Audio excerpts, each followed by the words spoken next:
আমার সামনে আজকে যিনি বসে আছেন তার সম্পর্কে একটু জানতে চাই। প্রথমে আপনার নামটা একটু বলেন। আসলাম। বয়স কত? বয়স 33 হবে। 33 বছর বয়স। ঠিক আছে, শুরু করুন আপনি যেখান থেকে আপনি বলতে চান। আপনার শৈশব থেকে আমরা জানতে চাইবো ধারাবাহিকভাবে। এইখানে আমার একটা ট্র্যাজেডি আছে। ছোটবেলা আমার যখন জন্ম হয়েছে, আমার জন্মের 5 দিনের মাথায় আমার খালামণি মারা গেছে আমার জন্যই। আপনার জন্য? জি, এটা হয়েছে আমার আম্মু যখন আগের দিন রাত্রে পেইন হয়েছে। জি। তো সারা রাত এভাবে থাকা অবস্থায় আমাদের নানুদের বাসায়, পরে ময়মনসিংহ মেডিকেল আস্তে আস্তে আপনার 11টার দিকে আনা হয়েছে। জি। যেখানে 5-7 মিনিটের জায়গা আর কি, এখানে 1 ঘন্টা সময় লাগছে ফেরিয়ে আসতে আর কি। ওকে। তো আনার পরে এখানে এমন একটা অবস্থা, এমন একটা সিচুয়েশন হয়েছে, আমার আব্বু আসে নাই। আব্বু না আসাতে আমার নানু আসছে আমার মামুনির সাথে। তারপর এখানে আব্বুর একটা সাইন লাগে বা আব্বুর এখানে দায়িত্ব আছে, এটা কোনোটাই আব্বু আইসা মানে পালন করতে চাইলো না বা আসলো না, হয়তো টাকা পয়সার সমস্যা এই জন্য। আপনার মার ক্ষেত্রে এরকম ঘটনা, মানে আপনি কি প্রথম সন্তান? জি। আচ্ছা, বাবা কি করতো? আব্বু তখন কিছুই করতো না। এটা হয়েছে কি, আমার আব্বু একটু বাজে নেশা ছিল। এমনি হলো সব ঠিক আছে, খুবই ভালো মানুষ সবার কাছে, কিন্তু একটা নেশা ছিল, এটা জুয়া খেলতো। ওকে ওকে, ঠিক আছে। একেবারে শেষ আমরা, এমন অবস্থা। তারপর এই অবস্থায় আমার এইখানে আমার মামুর কাছে আসলো না, তো আমার নানু আসলো। আমার নানুর 2 কানে 2টা হীরারই ছিল, একটা বিক্রি করে তখন এখানে টোটাল মানে কস্টিং হাসপাতালের খরচটা আর কি পড়ছে। তো এখানে আমার জন্মের সময় দেখেন, আমি এখন এত বড় এত এই অবস্থায় আমার বেঁচে থাকার কথা না। প্রথমে আমার যখন ডাক্তারে বলছে অনেক টাকার ব্যাপার বলছে, তখন সাথে ছিল অনেক টাকাটা। আচ্ছা। নানু এমনিতে আসছিল। তো যখন ডাক্তার বলতেছে যে সিজার করলে এত টাকা খরচ হবে, জি, এত টাকা আমার কাছে নাই। তাহলে নরমাল ডেলিভারি? আবার নানুই বলতেছে যেভাবে হোক নর্মাল করতে হবে। আচ্ছা। তারপর ডাক্তার বলতেছে এটা নর্মাল সম্ভব না। ওহো। পরে নানু বলতেছে আমি আমার মেয়েকে চাই, যেহেতু বাচ্চা বা ওর স্বামী আসতেছে না, ওর খোঁজখবর নিতেছে না, খরচ বিষয়ে কোনো চিন্তা করতেছে না, মানে আসতেছে না টোটালি, সেহেতু আমি আমার মেয়েকে চাই। মেয়ে হয়ে থাকলে ছেলে হোক আর মেয়ে হোক সন্তান হবেই, এরকম ভাবে নানু আর কি বললো। এটা পরে আর কি আমি শুনতে পারলাম ওনাদের কাছ থেকেই। তো এই অবস্থা ডাক্তার পরে দেখলো যে না, এটাই করতে হয়, এখানে টাকা এখন নাই, যেহেতু এটাই করতে হয়, মানে এটাই সাইন করছে আর কি পেপারসে, এটাতেই। পরে ডাক্তাররা চেষ্টা করে কিন্তু আবার নর্মালি আমাকে মানে স্বাভাবিক হয়েছে। যাই হোক, আপনি শেষ পর্যন্ত নর্মালি হয়েছে আর কি। হ্যাঁ। হওয়ার পরে আমাদের সবার যারা আত্মীয় স্বজন আছে, আমি নানুদের মাঝে, নানুদের এবং খালামণিদের মাঝে, মামাদের মাঝেও আমি সবার বড়, মানে নাতিনের ভিতরে কি, নানুদের নাতিন ছেলেদের ভিতরে। তো আবার মেয়েদের ভিতরে আমার যে খালামণি আমার জন্য মারা গেছে, ওর একটা বাচ্চা 1.5 মাসের রাইখা মারা গেছে, আমার 1.5 মাসের বড়। তখন সবার আত্মীয় স্বজন যখন জানা হইলো, তখন সবাই আসলো হাসপাতালে একবার করে দেখার জন্য। দেখে আসলো সবাই, দেখে দেখে চলে গেল। খালামণি মার সাথে থেকে গেল। মা এখানে মনে 2 দিন ছিল। 2 দিন থাকার পর মার সাথে একবার নানু বাড়ি চলে গেছে। নানু বাড়ি চলে যাওয়াতে আপনার যেদিন এই যে আপনার যে গ্রামের বাসায় বলে হাট্টারা বলে, জি, এই অনুষ্ঠানটা যেদিন করবো এর আগের দিন আমার খালামণি চলে আসছে যে খালুকে নিয়ে পরে আসবো আর কি অনুষ্ঠানে। আচ্ছা। তো অনুষ্ঠানের কাজ মোটামুটি রাত্রে থেকে শুরু হয়েছে, সকালে কাজটা মোটামুটি ফাইনাল হবে। তো এই পর্যায়ে রাত্রে যখন আমার খালুরা অনেক প্রতাপশালী, ওনারা করলো কি রাত্রে আরেকটা ভিয়া করে খালু নিয়ে আসলো ওকে বাসায়। তখন আমার খালামণি তো শুয়ে রয়েছে, আমার খালামণি যে ঘরে শুয়ে রয়েছে এই ঘরটা বিল্ডিং ঘর, এটা আমার মানে খালামণির শ্বশুর দিয়েছিল খালামণির নামে লিখা। আচ্ছা। তো এই ঘরে নিয়ে আয়সা ঢুকতেছে মেয়েকে নিয়ে। তো খালামণি বলতেছে কি ব্যাপার এই মেয়েকে? আমার খালামণিকে অস্ত্রীর বাসা নোংরা কথায় যে তুই এখান থেকে বের হ, তোকে আর প্রয়োজন নাই, তুই আমাকে বইলা না বইলে চলে গেছস, এমন এমন অবস্থা। মানে আপনার এখানে আসছিল তাই তো? আমার এখানে আসছে। পরে বলতেছে এই ঘরে আমার শ্বশুরে আমাকে লিখে দিয়ে গেছে, এই ঘরে কোনো খারাপ মেয়ে নিয়ে ঢুকানো যাবে না, আমি এটা বিয়া করে আনছি, বৈধ আমার ওয়াইফ, তুই আমার ওয়াইফ না, আজকে থেকে তুই বাদ। এরকম নানান বকাঝকা করে দরজার সাইডে ক্যাপারের সাইডে মোটা রড ছিল, রড দিয়ে বাইরেছে, হাত দিয়ে ফেরাইছে, হাতের এই দিক দিয়ে এদিকে চিরা গেছে, যতটুক পার্সেল কি চিরা গেছে। মানে এগুলো আপনি শুনেছেন পরবর্তীতে, কারণ আপনি তখন অনেক ছোট। হ্যাঁ হ্যাঁ, ওনাকে মানে রড দিয়ে বাড়িতে লাস্টে লাথি দিল বুকে লাথি খাওয়াতেই মারা গেছে। তখন এই অবস্থা দেখে কিছু মানুষ তো বাইরে থেকে আসছে, এই মারামারি শুই না, দরজা আবার লাগাই দিছিল। পরে যখন আসছে আয়সা পরে ওনাকে হাসপাতালে মৃত ঘোষণা করছে, এবং এটা খবর হয়েছে সকালে। তো এক ট্রাক ড্রাইভার আমাদের নানাকে চিনে বা মামাদের কেউ চিনে, যা বলে এই ট্রাক ড্রাইভার এদিকে আসার সময় এই হই হুল্লা শুনতেছে, নিজেরা আলোচনা করতেছে। আর এক ট্রাক ড্রাইভার বলতেছে যে এরকম তালে এসপি বউ তালে এসপি মারা লেছে। এসপি ছিল না, ওনার মানে এত পাওয়ার, এই জন্য এসপি বলতো সবাই, এসপি নামে পরিচিত। মানে উনি খুব প্রভাবশালী ছিল বলে হ্যাঁ। এসপি নামে সবাই বলতো জি। নাকি? আচ্ছা, আসল নাম হইলো তালে তালে। তালেব। ওকে। যখন এই ট্রাক ড্রাইভার শুনলো, শুনে তো বললো হ্যাঁ সুলতান ব্যাপারী তো অমুকের মেয়ে, তাহলে চালু করে আসছে। আইসারা বলছে, তখন আমাকে নিয়ে এদিকে মানে যে হাইটটা যেটা বলে আর কি, এটার প্রসেস চলতেছে। আমার আম্মু বললো আমার মামার যে কোটাটা, এই কোটাতে আমার শুয়ে রেখা ওই টুকটাক কাজ আম্মু করতেছে। তা আমি যে এখানে শুয়ে আছি, যখন এই ঘটনা শোনার পরে আমি আছি কি নাই, কারো কোনো মানে হুঁশ নাই। হুঁশ নাই, মানে জ্ঞান নাই। সবাই এক চিল্লি এক দৌড়, বাসার গেট তালা মাইয়া। আমি যে রয়েছি বাসা, এটা কিন্তু কারো খবর নাই। একবার মৃত্যু রাতে কিন্তু আমি বেঁচে গেলাম আপনার জন্মের সময়। আবার এখানে দেখেন 24 ঘন্টা আমি কিন্তু উপোস, এই শিশু বাচ্চা 5 দিনের। আচ্ছা, আমার খোঁজ খবর কেউ নাই। মানে এই 24 ঘন্টা আপনি তালাবদ্ধ অবস্থায় হ্যাঁ, ছিলেন? তালাবদ্ধ অবস্থা। মানে আমার খোঁজ কেউ অজ্ঞান হইতেছে, কেউ লাশের কাছে হইতেছে, মানে লাশ তো আনতে দিতেছে না, এখানে মামলা, অনেক ঝামেলা। যার আচ্ছা। ফলে টোটাল 24 ঘন্টা চলে গেছে। আম্মু বললো যে 24টা ঘন্টা চলে গেছে। আগের দিন সকালে গেছি, পরের দিন সকালে আমরা আইসা পরে পাইছি তাও খাটের নিচে। Very strange. ওকে। পরে এই অবস্থা, আমার খালামণিকে তো হারাইলাম এখানে। তারপর আমার আস্তে আস্তে বড় হইতে লাগলাম। আমাকে নানু এইসব বললো। নানুই প্রথম আমাকে বলছে একদিন, যেদিন আমি এর আগে জানতাম না, যখন আমি তখন ছোট, হঠাৎ করে নানু বলতেছে আমি দুষ্টামি করতাম খুব প্রচুর। আমি আমার ছেলেটার মতো কিন্তু আমি দুষ্টামি করতাম। প্রথম বলার পরে আমি আম্মুর কাছে জিজ্ঞেস করলাম, আম্মু বললো। পরে আমার খালামণির কবরে তখনই প্রথম ছোটবেলা আমি যাই জিয়ারত করি, এবং আমি খালামণির জন্য কান্নাকাটি করি প্রথম জানার পরে। পরে আমি মনে মনে একটা প্রতিজ্ঞা নিয়ে আমাকে ভবিষ্যৎ কিছু একটা করতে হবে। এই পরিক্রমা এদিকে করলো কি, আব্বু নিয়মিত জমি বিক্রি করতেছে। এই জুয়া খেলতে গিয়ে? হ্যাঁ, জুয়া খেলতে গেছে আর জমি বিক্রি করতেছে। আমাদের এখানে 10% এক কাঠা জমি, 80 কাঠা জমি আপনার ইয়ার সাইটে, মানে একটা বান্ধের সাইটের দিকে বিক্রি করছে। এটা এখন নর্মালি 5 লাখ টাকা কাঠা। ওরে বাবা। আর কি এটা আপনার বিক্রি করছে যখন, তখন আমার বয়স 11-12 হবে। আচ্ছা। তখন 80 কাঠার মতো আর কি, 10% এক কাঠা। তখন 6,000 টাকা কাঠা বিক্রি করছে। মানে খেলাতে বসে দেখা 10 কাঠা 12 কাঠা বিক্রি করতো খেলাতে বসে। যারা প্রভাবশালী ছিল তারা সাথে থাকতো ওই সময়, তখনকার যুগে। স্ট্যান্ড বাই নিয়ে নিত। হ্যাঁ, তখন টাকা দিত। আর আব্বু সলিড মানুষ ছিল তো, এমনি যেটা বলতো এটা হইতো। জবান মানে জবান। হ্যাঁ, জমি আছে বাপের, মানে অনেক জমি। তারা 4 ভাই, আমার বাপ ছাড়া একটা বোন। সবার অবস্থা একই। আমার যে মাস্টার চাচা আছে, হেডমাস্টার ছিল, ওনার অবস্থাটা ভালো। কিন্তু ভালো কেমন, উনি এত সহজ সরল মানুষ, এখনকার যুগে থাকা ঠিক না। উনি জমি বিক্রি করে খাবে, কোনো ছাত্রকে টিউশনি পড়াবে না, প্রাইভেট পড়াবে না, কোচিং পড়াবে না, নিয়মিত স্কুলে শিক্ষকতা করে গেছে, যা বেতন পাইছে তা দিয়ে চলছে। এখন রিটায়ার হয়েছে, এখন জমি বিক্রি করে চলতেছে। মানে সবাই শুধু জমি বিক্রি করে? হ্যাঁ। মানে আপনার দাদার কাছ থেকে এত জমি পাইছে? হ্যাঁ, জমি পাইছে। বাহ। এখন হয়েছে কি, আবার আমার মাস্টার যেটা, 3টা মেয়ে 1টা ছেলে, প্রত্যেকটা আবার একটা অনার্স আর একটা ডিগ্রি করতেছে, আর একটা ইন্টার পড়তেছে। তো এরকম করে করে জমি কিন্তু আমাদের টোটালি এক সাইড হয়ে গেছে। এখন যেটুকু আছে আমরা চলতে পারি। এখন এই পরিবেশে আমি হইলাম কি, যখন দেখতেছি জমি বিক্রি করতেছে, আমার পড়াশোনাটা চাপটা বা হয়ে গেছে, মানে ডিল হয়ে গেছে। পড়াশোনা দিকে আর মন যুক্তেছে না। আম্মার কষ্ট, আম্মাকে মারে, দান দুন যাই হয় সব বিক্রি করে বস্তা করে, আম্মু না করে আম্মুকে মারে। এই বস্তা করে মানে সংসারে এত একটা অশান্তি, মানে ঝগড়াই, সবসময় নিয়মিত ঝগড়া। এই অবস্থা দিকে আমি একদিন করলাম কি, ছোট তখন ক্লাস 7-এ পড়ি, তখন আমার মামার সাথে আমি ঢাকা চলে আসি। আচ্ছা। উনি ঢাকাতে একটা দোকান করে, ওনার সাথে থাকার জন্য মানে যাই দেয় আমাকে, আমার মা অন্তত চলতে পারবো এভাবে নানু বলে আমাকে দিয়ে দিছে। পরে এখানে কয়েক মাস ছিলাম, রোজার মাস ছিল তখন, রোজার মাস ছিলাম। রোজার পরে ঈদে যে গেছি, পরে আবার যা স্কুলে ভর্তি হয়েছি, আবার পড়লাম 2 বছর। এরপরে কিন্তু আর পড়ি নাই, লাস্ট যা মেট্রিক পরীক্ষা দিয়েছি শুধু ভর্তি হয়ে।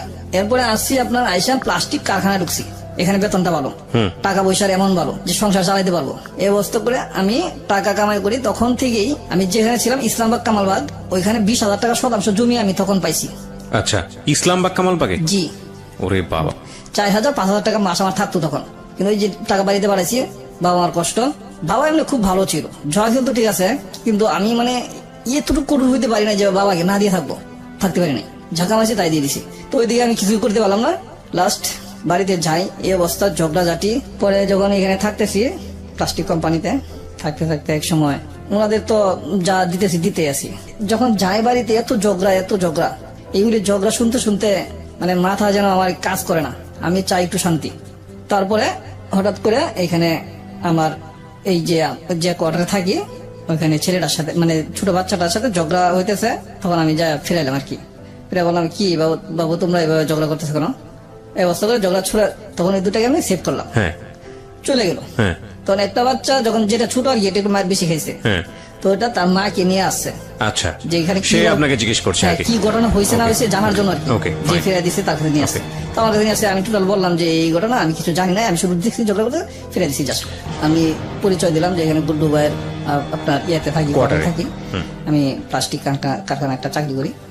তো বলতেছে আচ্ছা ঠিক আছে, আমার বাচ্চারা রাইখা তো আমি বাসায় যাই, বাসাতে আমার কেউ নাই, একটা ছোট মেয়ে আছে, আমি আর আমার হাজবেন্ড একটা গদ্দি করে চাকরি করে, আমি এক গদ্দি করে ছালার চটপটে এগুলো আর কি মানে শিলডিলি করা লাগে, তো এগুলি করে, তো নিয়মিত থাকা লাগে। তো বাচ্চাটা একলা একলা পড়াশোনা করে, আপনি যদি একটু নিয়মিত বাসায় আইসা আপনি মানে এখানে আবার আমাকে প্রশ্ন করা হয়েছে যে আপনি কখন আসেন অফিস থেকে। জি আমি তখন বলছিলাম যে আমি 4টার দিকে বা 5টার দিকে আসি, 4টার দিকে অফিস ছুটি, আমার 5টা কাজে চলে আসি। তখন উনি বলতেছে আপনি যদি একটু কষ্ট করে আমার বাসায় আইসা আমার ছেলেটাকে পড়াইতে পারতেন তাহলে হয়তো আমার উপকার হতো, আপনি না হয় কিছু আমার কাছে নিতেন। আমি বললাম না, আপনি যেভাবে বলতেছেন যে কিছু নিতেন, আসলে কি আমি নেওয়ার জন্য এরকম ভাবে প্রস্তুত না, বা আমি পড়াইতে চাইতেছি না। আমি চাইতেছি আপনার ছেলে এবং পাশাপাশি আর 2-4 জন হোক যারা নর্মাল বা পড়াইতে পারে না, টিচার দেয়া বা স্কুলে পড়াইতে পারে না এরকম, এই কোচিং এ পড়াইতে পারে না এরকম যারা আছে, আর 2-4 জন একসাথে পড়েন, আমি পড়াইবো, ঠিক আছে। আচ্ছা, ক্লাস 1 না 2 এ পড়ে আর কি, 2 এ পড়ে সম্ভবত, এরকম পোলাবান কয়টা আর কি একসাথে করলো। পরে আমি যাই, আরো 2টা একসাথে হয়েছে। আচ্ছা, পরে আমি যাই বাসায় নিয়মিত পড়াই। ফার্স্ট দিন যখন গেছি তখন ওর বোনটাকে আমি দেখি নাই, তৃতীয় দিন ওর বোনটাকে আমি দেখলাম। আমি পড়ানোর পরে লাস্টে যখন চলে আসি তখন আমি জিজ্ঞেস করলাম কি বাবু তোমার বাসায় যে সামনে আসছিল একটা মেয়ে, তোমাদের বাসায় সামনে, ওটার নাম কি? মানে বোন কি বড় ছিল? হ্যাঁ বোন বড় ছিল, ওকে। আমি ওকে, ওর মা তো বলছিল একটা ছোট মেয়ে আছে। আচ্ছা, পরে আমি তো আর দেখি নাই প্রথম দিন, দ্বিতীয় দিন যখন দেখছি তখন আমি জিজ্ঞেস করলাম যে বাবু এটা কি হয় যে আসলো গেটে চুকি দেওয়া চলে গেছে? বলতেছে এটা আমার বোন, বড় বোন। ভাই বিশ্বাস করবেন না, একটা মেয়েকে দেখলে যেটুক ভালো লাগার মাথায় কাজ করে, এইটুক ভালো লাগার মাথায় কাজ করছে ফর দ্য ফার্স্ট টাইম আপনার লাইফে। আচ্ছা, এবং এত সুন্দর, ওকে, গরিব ঘরের মানুষ যে এত সুন্দর হতে পারে, বা গরিবের ঘরে যে এত, আসলে কি সুন্দর ছিল নাকি আপনি যে চোখ দিয়ে দেখেছেন সেই চোখ দিয়ে সুন্দর লেগেছে? না, এটা আপনার হয়েছে কি বাইরের যে বিষয়টা, মনের বিষয়টা আর একটা, তখন তো আমার মনে লাগে নাই, তখন তো শুধু আমার বাইরে চোখের যে দৃষ্টিতে তার মানে দেখলাম, সে সুন্দর ছিল, খুব আসলে সুন্দর ছিল। আসলাম যেখানটা ছিলেন আপনি, তারপর আমার প্রথম দেখাতে ওর এত সুন্দর লাগলো, কোথায় যেন আমার একটু মানে হৃদয়ে ছোঁয়া লাগে গেল। তখন আমি পড়াশোনা ওরে করানো শেষ হয়ে গেছে, আমি বের হয়ে চলে আসি। আসার পরে মাথায় কিছুক্ষণ সময় আমার এটা কাজ করতেছে যে মেয়েটা এত সুন্দর, এরকম কিছুক্ষণ ভাবার পরে অন্য একটা যে কোনো মানে কাজে হয়তো ঢুকে গেছি, তখন আর আমার খেয়াল নাই। আচ্ছা, পরের দিন আবার গেলাম, আমি খুঁজি, যাওয়ার পরে আমার খেয়াল হয়েছে, পরে খুঁজি পাই না, ঠিক এই সময়ও থাকে না। আবার আসার সময় ওকে জিজ্ঞেস করলাম, আপু তো ওইদিকে যায়, ও একটু মানে মাথার সমস্যা ছিল, জি, মানে যেটা হচ্ছে স্বাভাবিকভাবে যে একটা মানুষ চলে নম্রতা ভদ্রতার সাথে, এই সেন্সটা টোটালি আর নাই, এটা আমি বুঝতে পারি নাই। আচ্ছা, আমি প্রথমত ভাবছি যে বয়স কম, তখন কিন্তু বয়স খুব কম ছিল, 14 বছর বয়স ছিল। আপনার বয়স কত তখন? আমারও বয়স 20-21 এরকম হবে। ওকে, ওই দিনকেও এইভাবে জিজ্ঞেস করলাম, তো নাই। এরকম করে 5 দিন আমি শিওর কনফার্ম যে 5 দিন আমি পড়াইছি। ওকে, 5 দিনের দিনে তখন আমি এখানে যেখানে থাকি, এখানে আমি একটু নতুন থাকি, এটা হলো আপনার কোম্পানিটার নাম বলতে চাইতেছি না, অনেক বিশাল বড় কোম্পানি। আমি খুঁজে এই কোম্পানিটা বের করছি আর কি, অনেকগুলো ছোট ছোট কোম্পানিতে কাজ করার পরে আমি খুঁজে অনেক বড় একটা কোম্পানি বের করছি, এই জন্যই যে আমি নির্ধারিত মানে এক সময় কাজ করে যেতে চাই এক কোম্পানি থেকে। আচ্ছা, ছোট ছোট কোম্পানিতে 100 কাজ আছে, 100 নাই, প্রোডাকশনের কাজটা ছিল আমার 12 বছর কিন্তু ওটাতে ছিলাম। ওই দিন 5 দিন পড়ার পরে আমি যখন এই ফ্যাক্টরি থাকি তখন আমার আর 2টা ছেলের সাথে পরিচয় হয়। ওরা বলতেছে যে ওরা খুব এফডিসি তে আসার জন্য পাগল। হঠাৎ করে মনে হলো যে এফডিসি তে যাবো। ওই দিন বিকেলে যখন বের হয়েছি 5টা 5:30টার দিকে বের হয়েছি, বাচ্চাকে পড়ায় বের হয়ে সোজা আস্তে আস্তে চলে আসছি। এখানে আমি কারোর সাথে সম্ভবত আমি শেয়ার করছি, এটা টোটাল এখন মনে নাই। অবাক, আমি এখানে আসলাম, ঠিক আছে, মগবাজার এসে নামছি, এত কিছু চিনে কিন্তু তখন এফডিসি তোর নাম জানি, মগবাজার নাম জানি, মৌচাক নাম জানি, কিন্তু কোন জায়গা মৌচাক কোন জায়গা মগবাজার চিনি না। তো আসার সময় ডাইরেক্ট মগবাজার আয়সা নাইমা পরে এফডিসিতে যাইতে হবো এরকম শুনছি। তো মগবাজার আয়সা নামছি, পরে কিভাবে যাইতে হবো জিজ্ঞেস করছি, এদিকে যায় রেল লাইনের সামনে, এদিকে যাইতে পারবো। তো আসলাম, রেল লাইনে ঢুকলাম। ঢুকার পরে ওই আমি প্রথম দিন এই চেক বল ইয়েটা দেখলাম, জামাটা ঠিক এই জামাটায় আমার থেকে মনে হয় যে 100 হাত দূরে হবে। সন্ধ্যা হয় না এখনো, এখান থেকে আসছি তখন সম্ভবত 7টা সন্ধ্যা হয়। সন্ধ্যা এখনো হয় নাই, একটা ট্রেন আসতেছে। আমি ট্রেনের সিগন্যাল শুনছি, পিছন থেকে আসতেছে না, সামনের দিক থেকে আসতেছে। ওই মেয়েটা হাঁটতেছে, আমিও নর্মালি হাঁটতেছি। আমি তো এরকম এত কিছু মানে তখন আমার ফলো করতেছি না। পরে করলাম কি, আমার একটু এরকম ডাউট হইলো, সামনের দিকে একটু জোর করে হাঁটতেছি। ট্রেন এখনো দূরে আছে, আমি ভাবলাম যে ওই মেয়েটাই নাকি, একটু জোর করে হাঁটতেছি, কাছাকাছি যাই। যখন ট্রেন কাছাকাছি আছে তখন আমি বলতেছি, কি এক্সকিউজ মি, আপনি ট্রেন লাইন থেকে নামতেছেন না কেন? ট্রেন এসে পড়তেছে তো, ট্রেন মোটামুটি এখনো দূরে আছে। তো নামার কোনো আগ্রহ বুঝতেছি না, পিছন দিকে তাকাইলো না, হাঁটতেছে, কিন্তু হাতগুলো অনেক সুন্দর দেখা যাইতেছে। আমি আর একটু জোরে হাঁটলাম, মানে রেল যেদিকে আসতেছে ও সেদিকে হাঁটতে যাচ্ছে। আমি আর একটু জোরে হাঁটলাম। কি ব্যাপার, আপনি নামতেছেন না কেন? নামতেছেন না কেন বলতেছি, ট্রেনের কাছাকাছি চলে আসছে, আমি হাত ধরে টান দিয়ে নামা ভাবছি। কি ব্যাপার, মানে কি বলে আমি হাত ধরে টান দিয়ে নামাইছি। আমি ভাবছি যে যদি আমার দুশো হয়ে থাকে হোক, আমিও তো আগে নামাই। এটাও যদি হ্যাঁ ইচ্ছা করে যাক বা ইচ্ছা না করেও যাক, হইতে পারে যে ওখানে অনেক ট্রেন দূরে আছে, নামতেছি, সমস্যা কি, বলতে পারে এটা আমাকে। আমি নামানোর সাথে সাথে যখন বললো, আমি তো অবাক। আমি তো ওইটাই তো ওইখানে দেখলাম। আমি বললাম, আপনাকে তো আমি ওইখানে দেখছি, আপনি কি সেই না ওইখানে দেখছেন মানে লাবলুর বোন না আপনি? আমি তো ওই জন্যই বলতেছি, মানে হতবাক দেখে, কি ব্যাপার আপনি ওই না? প্রথম দিন তো আমি একবার দেখছি, এতটা ফলো করতে পারছি না। কিন্তু মানে যাকে আপনি পড়াতেন তার বড় বোন ছিল সে? বোন। আপনারা একটু জাস্ট শোনা শুরু করেছেন, আপনাদের সবাইকে আমি রিকোয়েস্ট করব, যেহেতু অনেকেই এই গল্পটা শুনে সেহরি খেয়ে ঘুমোতে যাবেন, আমি জানি যে এটা অনেকটা কষ্টকর অনেকের জন্য জেগে থাকা, তারপরেও জেগে থাকবেন। This is one of the biggest story, এবং শুনলে বুঝতে পারবেন। ওকে, হ্যাঁ বলেন। তারপর যখন আমি এইভাবে দেখলাম, আমি নর্মালি সম্ভবত 20-25 সেকেন্ড সময় আমি কিছু বলতে পারি নাই, মানে হতবাক। এই জন্য আমি ফলো করতেছি কল্পনাতে যে ওই মেয়েটা যে দেখলাম ওই মেয়েটাই নাকি। আমার অনুভবে বলি, আমি 20-25 সেকেন্ড সময় আমি কিছু সেন্স ছিল না, ব্ল্যাঙ্ক ছিলেন একেবারে। সম্ভবত আমার এরকম মনে হয়েছে আর কি। ওকে, স্তব্ধ হয়েছিলাম।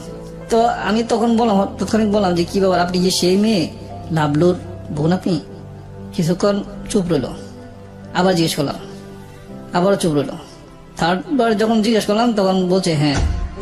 আপনি এখানে আমার টান দিয়ে ভাসাইলেন কেন? ভাসালেন কেন মানে আপনি কি আত্মহত্যা করতে চাইছিলেন আসলেই? কহ জি। আমি মানে আত্মহত্যা করবেন মানে সমস্যা কি? আর আপনি আজকে আমি এখানে আসলাম, হঠাৎ করে আপনি আমার সামনে আত্মহত্যা করতেছেন, এটা আবার কেমন কথা? এরকম অনেক ধরনের কথাবার্তা এখানে হয়েছে। আমি সবচেয়ে অবাক আর সবচেয়ে মর্মাহত যে আপনি কেন আত্মহত্যা করবেন, এবং আমার কাছাকাছি এবং আমার সামনে কেন? এই জিনিসটা, এই বিষয়টা আমার খুব হতবাক করছে আমাকে। তো পরে উনি বলতেছে যে আমি তো একজনের সাথে রিলেশনশিপ করছি, ওর ছেলেটার নাম জাফর। তো আমাকে মানে ধোঁকা দিছে। ও যখন আমাকে অবস্থায় মানে প্রেগনেন্ট করছে, এই অবস্থা স্বীকার করে না। ও বলতেছে আমি অন্য কারোর সাথে এরকম করছি, আরো কারোর সাথে এফআইআর আছে। ওরে অ্যাকচুয়ালি অনেক ছেলে পছন্দ করতো, অনেক সুন্দর ছিল। ওকে, আমি বলতেছি যে আপনি বিষয়টা আমি বুঝতে পারলাম না ঠিক, আপনি ক্লিয়ার বলেন। বলতেছে আমি প্রেগনেন্ট, 2 মাস হয়ে গেছে, 1 মাস উপরে, 2 মাসের কাছাকাছি এই অবস্থা। এখন তো ও আমাকে স্বীকার করে না, আমি তো মা বাপকে বলতে পারতাছি না। আমি কিছু সময় অফ রইলাম, ও হাঁটতে শুরু করলো, কিছু দূর চলে গেছে। আমি ওরে ডাক দিই নাই, আমি দৌড়াই গেছি, দৌড়াই যা সামনে গেছি। কোথায় যাচ্ছেন? যেদিকে তুই চোখ যাও এদিকে চলে যাবো। আমি বললাম দাঁড়ান, আল্লাহ তাআলা পৃথিবীতে যত সমস্যা দিছে প্রত্যেকটা সমস্যার সমাধান দিছে। নিশ্চয়ই হয়তোবা কেউ এই কিছু কিছু সমস্যা জীবন দিয়ে শেষ করে, তার আগেও যে সমাধান থাকে এটা সে খুঁজে পায় না বা খুঁজতে চেষ্টা করে না, ভাবে এইটাই তার সমাধান। আমি খুব চিন্তা বুদ্ধি করে আস্তে গুছায় কথাটা বললাম তারে, যে এছাড়া এখান থেকে ওরে নেওয়ার অন্তত প্রচেষ্টাও তৈরি হতেছে না, আপাতত নিতে হবে। বিশ্বাস করবেন না, আমি ওদিনকা এখান থেকে নিয়ে গেছি ওকে। নেওয়ার পরে আমি ওদিনকা সারা রাত ওকে আবার এখানে আমি একটা দিছি। আমি বলছি আপনার যত সমস্যা এটা যদি আমি বুঝে নিই তাহলে কি আপনি কি মানবেন? আপনাকে যে ছেলেটা এই অবস্থা করছে, যার সাথে আপনার এই সুসম্পর্কটা তৈরি হয়েছে, প্রথমে যখন সুসম্পর্কটা তৈরি হয়েছে, যেহেতু আমি আপনাকে প্রথম দেখছি, দেখার পরে আমার এত ভালো লাগছে আপনাকে, তো আপনাকে ওই ছেলেটা দেখে কিন্তু এরকম ভালো লাগছে। এই ভালো লাগার থেকে আপনার প্রতি নোংরামি একটা চিন্তা হয়েছে ছেলেটার, আর নোংরামির ফসল আপনাকে দিয়ে দিল। আপনি একবার চিন্তা করতে পারছেন যে আপনি কিভাবে ওকে চাইছেন আর ও আপনাকে কি দিল? এখন আমি আপনার কাছে একটা জিনিস মানে একটা বিষয়ই ক্লিয়ার জানতে চাইবো, ওই ছেলেটার প্রতি কি আরো চিন্তাধারা আছে কিনা আপনার? ওকে কি আপনার জীবনে চাইবেন, বা ওকে কি আপনার জীবনে কখনো ফেরত পাইতে চাইবেন? যখন আপনাকে এটা স্বীকার করতেছে না, আপনাকে যেদিকে মন সেদিকে যাইতে বলছে, যা ইচ্ছা তাই করতে বলছে, এটা আমি কখনোই মেনে নিব না এভাবে বলছে, তো আপনি কি করবেন? ওই ছেলেকে আবার কখনো গ্রহণ করবেন? যদি আপনার মনের মাঝে ওই ছেলের থাকে তাহলে বলেন। আর যদি বলেন যে না, এই অবস্থায় যে আমাকে গ্রহণ করছে না তাকে আমার প্রয়োজন নাই, আপনি দুটার থেকে যে কোনো একটা সাইড নেন, তারপরে আমি আপনাকে একটা ডিসিশন দিব, এটা মনে হয় যে আপনার কাজে লাগবে। ওকে। পরে বলছে না, ওর তো কাছে যাওয়ার তো আর কোনো সম্ভাবনা নেই, ও তো যেহেতু আমার এই অবস্থা করে এভাবে আমাকে ছাড়ে দিছে, ও কোনোভাবে আমাকে স্বীকার করতে রাজি না, সেহেতু ওর কাছে আমার যাওয়ার প্রশ্ন আসা। আমি খুব সুন্দর কথা বলছেন, আমি যদি এই বাচ্চা সহ আপনাকে চাই, আপনি কি আমার কাছে আসবেন? ও নর্মালি মাথা নিচু করে হাঁটতে শুরু করছে, যে দিক থেকে গিয়েছিল ব্যাগ এই দিকে হাঁটতে শুরু করছে, আর বলছে আসেন আপনি। আপনাকে বলতেছেন? জি।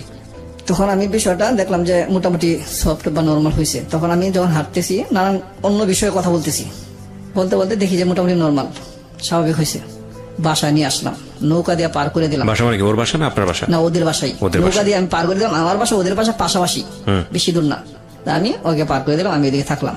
তাই কিছু সময় পরে আমি চলে গেলাম আবার জি। ওই পারে, নদীর ওই পারে। নদীর ওই পারে থাইকে এই পারে আসা সকালে বা রাত্রে অনেক টাফ, কিন্তু পুলিশ ঝামেলা, তারপরে তখন মনে হয় রেপ হয়েছে নতুন, রেপ ঝামেলা, তারপরে হয়েছে ফুটপাতের পোলাপান ঝামেলা। আল্লাহর রহমতে আমি কোনো কিছু ফেস করি নাই কোনোদিনই। 2 বছর যে ওই পারে রয়েছি, কোনো কিছু ফেস করি নাই। ওরে রাখা আমি আসলাম, বাসায় আসলাম। বাসায় আসার পরে আমি সারা রাত চিন্তা করলাম যে এটা কি বললাম আমি। আমার মা বাবা আছে, তারপরে আমার পরিজন আছে, আমার চাচা চাচারা আছে, অনেকে ঢাকা আসার সময় আমাকে বলছে দেখো আবার ঢাকার মেয়েদেরকে ধরে নিয়ে আইসো না। এই কথাটা মাথায় আমার কাজ করতেছে। তখন কি করলাম, এরকম একটা কথা দিলাম, আচ্ছা ঠিক আছে আবার তো মেয়েটা বাচ্চা আছে, আসছে দেখি পরে প্ল্যানে কি করা যায়। পরের দিন যখন পড়াইতে যাই নাই, আমি আমার অফিসেও যাইনি, তারপরের দিন সকালবেলা ওর মা এসে হাজির। কি মাস্টার সাহেব, আপনার কি কোনো সমস্যা অসুখ টসুখ হয়েছে নাকি? আপনার বাসায়? হ্যাঁ, আমার কোয়ার্টারে ওই ছোট বাচ্চাটাই নিয়ে আসে। পরে আমি বলছি না, অসুস্থ না, এমনিতেই মনটা একটু খারাপ, এই জন্যই। কালকে গেলেন না? বাবু বলতেছে স্যার আসা নাই, আজকে পড়ি নাই, তো আজকে তো যাবেন? আমি ঠিক আছে আজকে যাবো। চলে আসলো খালামণি, খালা ডাকতাম। পরে আসার সময় আবার ডাক দিলাম আমি, খালামণি একটু কথা ছিল আপনার সাথে। পরে ভাবছি টাকা পয়সার বিষয় নাকি, কিছু জিগাম্মু বেতন টেতন এইসব কপরে বলেন। আসছি না, যখন আসছে তখন আমি বলতেছি না ঠিক আছে আপনি চলে যান। পরে বলতেছেন না আপনি বলেন, টাকা পয়সার বিষয় কিছু বলবেন, আপনি যা চাবেন তাই দিব। আমি বলছি খালামণি আমি এইটার কথা বলতেছি, আমি অন্য একটা বিষয় আপনার সাথে আলোচনা করবো, এটা আমার ব্যক্তিগত বিষয়, এটা আপনার সাথে আমি পরে এক সময় আলোচনা করবো। কত এখনই বলেন, এখন তো আমার সময় আছে, আর পরে যাবো কাজে। আসছি না এখন না, আমি একটু মানসিকভাবে প্রস্তুত হয়ে নেই, পরে আপনাকে বলবো। পরে ঠিক পরের দিন পরের দিন সকালে আবার উনি নিজে আসলেন আমার এখানে। আসলে জিজ্ঞাসা করতেছে যে কি বাবা বলবা, তুমি জানি কি বলতে চাইছিলা? সে খালামণি আপনি একটা কথা বললে, কথাটা কিভাবে নিবেন? খারাপ মনে করবেন নাকি নিজের ছেলে হিসেবে দেখা এটা বোঝার চেষ্টা করবেন? কি কইতে চাইতেছো তুমি? ওনাদের বাসাটা একটু মানে আর কি পুরান ঢাকায়। বলছি খালামণি আমি তো অনেক বড় একটা কথা বলতে চাইতেছি, যেটা অনেক বড় সমস্যা হয়ে গেছে। তো উনি মহিলাটা খুব কঠোর পরিশ্রমী ছিল, মানুষটা এত ভালো মানুষ ছিল। উনি এই কথাটা উনি আর আমি, এখন কি উনি কাউকে বলছে কিনা জানি না, উনি আর আমি এখন পর্যন্ত জানি, উনি আমি যতদিন ছিলাম ততদিন পর্যন্ত আর কাউকে বলে নাই উনি। আচ্ছা, তো আপনি কি করলেন ওই সময়টাতে? তখন আমি ওনাকে বললাম যে খালামণি এরকম একটা সমস্যা হয়েছে আপনার মেয়ের, আপনি কি জানেন? আমার দরজার সামনে এসে দাঁড়ায় রয়েছে। পরে আমি বললাম যে খালামণি আপনার মেয়ে তো কোনো একটা ছেলের সাথে একটা বাজে সম্পর্কে জড়ায় গেছে, এটা কি আপনি জানেন? তখন কিছুটা মানে আজ পাইছে, কোনো একটা ছেলের সাথে সম্পর্ক বা এরকম কিছু কথা মানুষ বলা বলি করছে, যার ফলে উনি চটজলদি এসে আমার সাথে বসছে। বাবা তুমি একটু পরিষ্কার করে বলো তো তুমি কি জানছো। বলছি খালামণি আপনি যদি কিছু না মনে করেন, যদি সহজভাবে নেন বিষয়টা, তাহলে কিন্তু আপনি সব শুনতে পারবেন। আর যদি এখনই রাগ করেন তাহলে কিন্তু অনেক দূর পর্যন্ত আপনি শুনতে পারবেন না। কারণ আপনাকে যতটুকু বলছি আর বেশি আমি এখন বলবো না। আমি দেখবো আপনার মেয়ের সাথে কি আচরণ করেন, আপনার মানসিক কতটুক ধৈর্য আছে, তারপর আমি বিস্তারিত বলবো। বাবা বলো, সমস্যা নাই। আমি বলছি যে আপনি দেখেন এখন যেটুক বলছি এইটুকি, আর এখন বলবো না। আপনি কালকে আসবেন, কালকে বাকিটুকু বলবো। তো উনি খুব জোর করে ধরছে যে না, বলতে হবে বাবা, তুমি বলো, কোনো সমস্যা হবে না, আমি তোমাকে কথা দিলাম। ওকে। পরে আমি বললাম যে খালামণি আপনি জাফর নামে একটা ছেলে আছে, চিনেন? চিনি তো। করা তো অবস্থা ভালো, এক বাপের এক ছেলে, ছেলেটা দেখতেও ভালোই আছে, একটু খাটো। ওই ছেলেটার সাথে আপনার কুট্টির সম্পর্ক, মানে ওরা ডাক নাম মানে কুট্টি, ওই ডাক তোর মা। তো এটা বাজে সম্পর্কে পরিণত হয়েছে ওর সাথে, মানে নোংরামিতে গেছে, বাচ্চা পেটে এখন। প্রিয় শ্রোতা, আমরা শুনছিলাম আসলামের জীবনের গল্প। বলার পরে কি হলো? যখন ওনাকে এই কথাটা বললাম যে আপনার মেয়ে তো প্রেগনেন্ট, উনি আমাকে জড়ায় ধরলেন। কি বলো বাবা, তুমি এই 5-6 দিন আমার এখানে আসা যাওয়া, তুমি এত কিছু কিভাবে শুনলা? আমি বলছি এটা আমি যেভাবে শুনছি, বলতে শুনি নাই, দেখছি যেভাবে প্র্যাকটিক্যালি আমার সামনে এরকম উপস্থাপন হয়েছে। এটা আপনি ওই সুইসাইড করতে গিয়েছিলেন, এই ঘটনাটা বললেন? জি। আমি যে খালামণি দেখেন, আমি ওই ছেলেটার সাথে একবার কথা বলবো, আমি তো সেই ছেলের সাথে, আমি জাফরের সাথে কথা বলবো। পরে আমি পরের দিন ওই জাফরের সাথে কথা বলি। কথা বলার পরে ও আমাকে বলে সব মানুষকে পিড়াইছি, মামাসিকে পিড়াই না এখনো। এটা বলে আপনাকে? তখন আমি বলি ভাই আপনি পিড়াইছেন না, পিড়ান, সমস্যা নাই, কিন্তু আমি যে কথাটা বলছি নর্মালি যদি এটার একটা উত্তর দিতেন, এটা একটা সলিউশন পাওয়া যাইতো। এখনো তুই বুঝস নাই, এই বিষয়ে আমার সাথে কোনো কথা নাই। ওই মেয়ের চরিত্র এরকম, ও বাজে লোকের সাথে মিশে। এইটুক পর্যন্ত আমি এর কাছ থেকে শুনছি, বাজে লোকের কাছে মিশে। তখন আমার এই সেন্সটা নাই যে সত্যি কি বাজে লোকের সাথে মিশে। আপনি তাকে লাভ করে ফেলেছেন মেয়েটাকে? না, এখনো লাভ করিনি। মেয়েটাকে তো লাভ করেছেন? না, এখনো লাভ করি না। এখন শুধু ওকে আমি কথা দিছি যে এটার একটা সলিউশন আছে, এটা নিয়ে আমি তো এরকম হইতে পারে, কোনো একজন মানুষ এরকম একটা কিছুর দায়িত্ব নিতে পারে, সেটা আমিও নিতে পারি। আচ্ছা, আমার কথাই বলছি। আমি এখনো ভালোবাসা তাকে আমি টানতেছি, এরকম না। পরে আমি যখন শুনলাম ওর কাছ থেকে এই কথা, আমার পরবর্তীতে বারবার মনে হইলো যে এই মেয়ে অনেকের সাথে এরকম নোংরামি করছে, অভ্যাস আছে। আমার খুব রাগ হয়েছে এই কথাটা শুনে। আমি এখান থেকে ফিরে চলে আসি। তখন আমি ওর মার আগে ওর সাথে একটা ডেট করি, বলি দেখো আমি ওর কাছে গেছিলাম, ও তো আমাকে ভেবে বলছে। তখন ও আমার কাছে চলে গেল আগে। আমি পিছন যাইতেছি, কিছু দূর যাওয়ার পরে আমি আর যাইতে পারলাম না, কারণ ওদের সীমানার কাছাকাছি এভাবে যদি ডাকাডাকি করি বা পিছনে হাঁটি তাহলে একটু সমস্যা হয়। পরে ওর ভাই রাস্তায় আপনার বেরিবাদে খেলতেছে, ওর বাইকে দিয়ে আবার খবর পাঠাইলাম যে স্যারে তোমাকে যাইতে কইছে আম্মুকে নিয়ে, খুব জরুরি কথা আছে। যখন আম্মুর কথা বলছি তখন আর আসে না, তো ওর আম্মুকে বলছে, ওর আম্মু আসছে। পরে আমি বলছি খালামণি আপনি আসছেন, ওকে সাথে নিয়ে কিছু কথা বলতে চাইছিলাম, আপনি যদি আমাকে বলার সুযোগ দিতেন তাহলে দুজন একসাথে থাকলে ভালো হতো। আসো বাসায় যাই। আমি বাসায় গেলে আপনার এখানে কোনো সমস্যা? না, কোনো সমস্যা না, আমি সাথে আছি, বা সমস্যা গেল। পরে বাসায় গেছি, যাই দেখি ওনার বাবা আসছে। বাবা আসলে আমি এখন ভয় পাই যাইতেছি যে বাবার সামনে আবার ওর বাবা বারবার আমার দিকে তাকাইতেছে আর জিজ্ঞেস করতেছে, আড়ালে যা জিজ্ঞেস করতেছে কে ছেলেটা। ওর বাবা আমার যে কয়েকদিন মাস্টারি করছি দেখে নাই, বাচ্চাদের পড়াইছি দেখে নাই। পরে যা ওর মাকে আড়ালে নিয়ে জিজ্ঞেস করলো, পরে বলছে এই ঘটনা, বাচ্চাকে পড়ায়, আরো বাচ্চাদের পড়াইবো, মানে উনি ম্যানেজ করছে আর কি। ওর বাবা চলে গেছে এখান থেকে। পরে খালামণি আসলো, ও আসলো। আমি বললাম খালামণি দেখেন, এটা যদি আপনি আমার উপরে এখনো ছাড়তে পারেন না, বা এটাকে আপনি এরকম ভাবে নিতে পারেন, আমি বলছি মানে টোটালি যেটা বলছি সত্যি এটা বলতেছি। আমি বলছি দেখেন আপনি এটাকে ফালা দিতে পারেন, ক্লিয়ার করার জন্য বলছিলাম আর কি, ক্লিয়ার করতে পারেন, বা এটার জন্য আমি নিতেও পারি, কিন্তু আমাকে যে দিবেন, আমাকে কতটুকু বিশেষ করে দিবেন এটা আপনার জানা দরকার আছে। ওর মা বলতেছে বাবা দেখো তুমি যে কথা বলছো, আজকের যুগে এই সব কথা মানুষ বলে না, তোমার সাথে আর কিছু বোঝার নাই। পরে বলতেছে কি তোমাদের ফ্যাক্টরিতে কয়েকটা মেয়ে কাজ করে, আমাদের এই দিক থেকে যায়। আমি বলছি হ্যাঁ চিনি তো।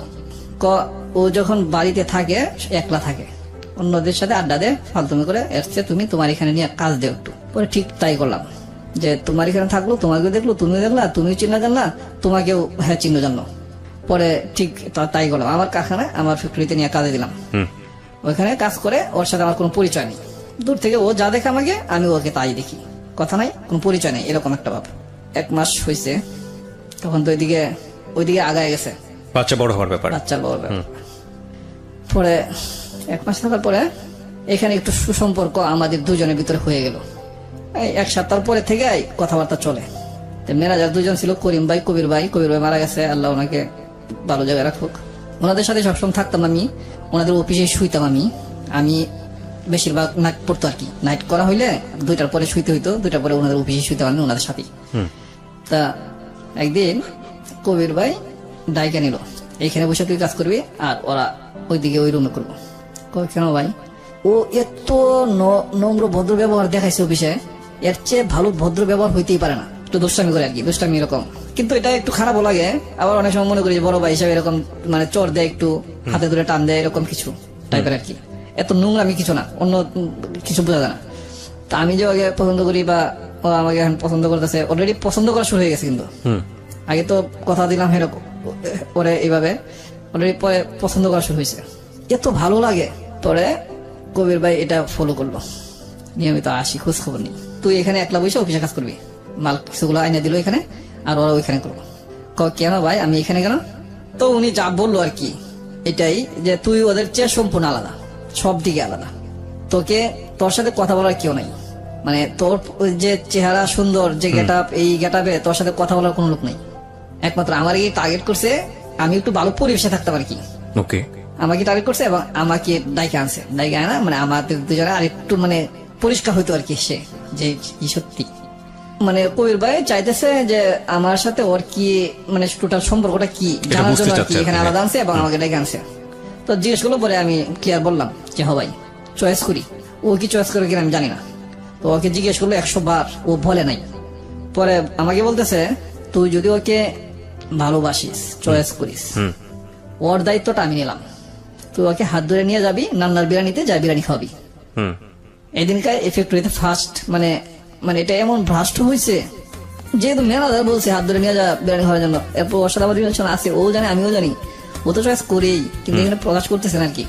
তো ওকে হাত ধরে, এত সুন্দর হাত ভাই আমি ধরলাম প্রথমে, এত সুন্দর হাতটা আমি প্রথমে ধরলাম, এত সফট, এত নরম ধরে। আপনার যে গেট দিয়ে বের করছি, এই গেট সচরাচর খোলা হয় না, মেইন রোডের সাথে গেটটা, এই গেটটা খুলে ওই দিক দিয়ে যাইতে বলছে, এদিক দিয়ে গেলাম। তো আমরা অনেকদিন ধরে কাজ করি তো এখানে, আমরা সিনিয়র হয়ে গেছি, এদিক গেলাম। কবির ভাই বলছে যে এই দিক দিয়ে যা, ওই দিকটা ঘুরলে অনেকটা ঘুরে যাওয়া যায়। নানা বিরিয়ানিতে বসলাম, 2টা বিরিয়ানি নিলাম, আমারটা আমি নিলাম, ওরটা ওর দিলাম। ও আমার এখান থেকে যে কতটুকু ওর মুখে দিছি এটুকুই খাইলো। যেহেতু এভাবে দেওয়া নেওয়া হইতেছে, সেটাকে একটু প্রেমের দিকেই যাইতেছে, এটাই তো বোঝা যাবে। আমি টোটালি তখন আমার অন্তর থেকে ওরকে ভালোবাসতে শুরু করছি, ওর আকর্ষণ, ওর সৌন্দর্য দিকে আমার আকর্ষণ মানে লেগে গেছে আর কি আমার, যেটা সত্যি এটাই। ওকে আমি এখন চাইতেছি যে কোনো মুহূর্তে ওকে আমি খুব কাছে পাই, আমার এমন মনে হইতেছে। কিন্তু তারপরে আমি সময় নিতেছি মা বাবার দিকে মানে ফলো করে। পরে ওইখানে বিরিয়ানি ও খাইলই না ওরটার থেকে, আমারটা থেকে ওরা একটু খাওয়ালাম, আর বাকি কিছু আমি খেলাম, তারপরে আমারটাও রয়েছে। আসার পরে যখন ফ্যাক্টরিতে সবাই জানাজানি হয়েছে, এখন মোটামুটি সবাই জানে।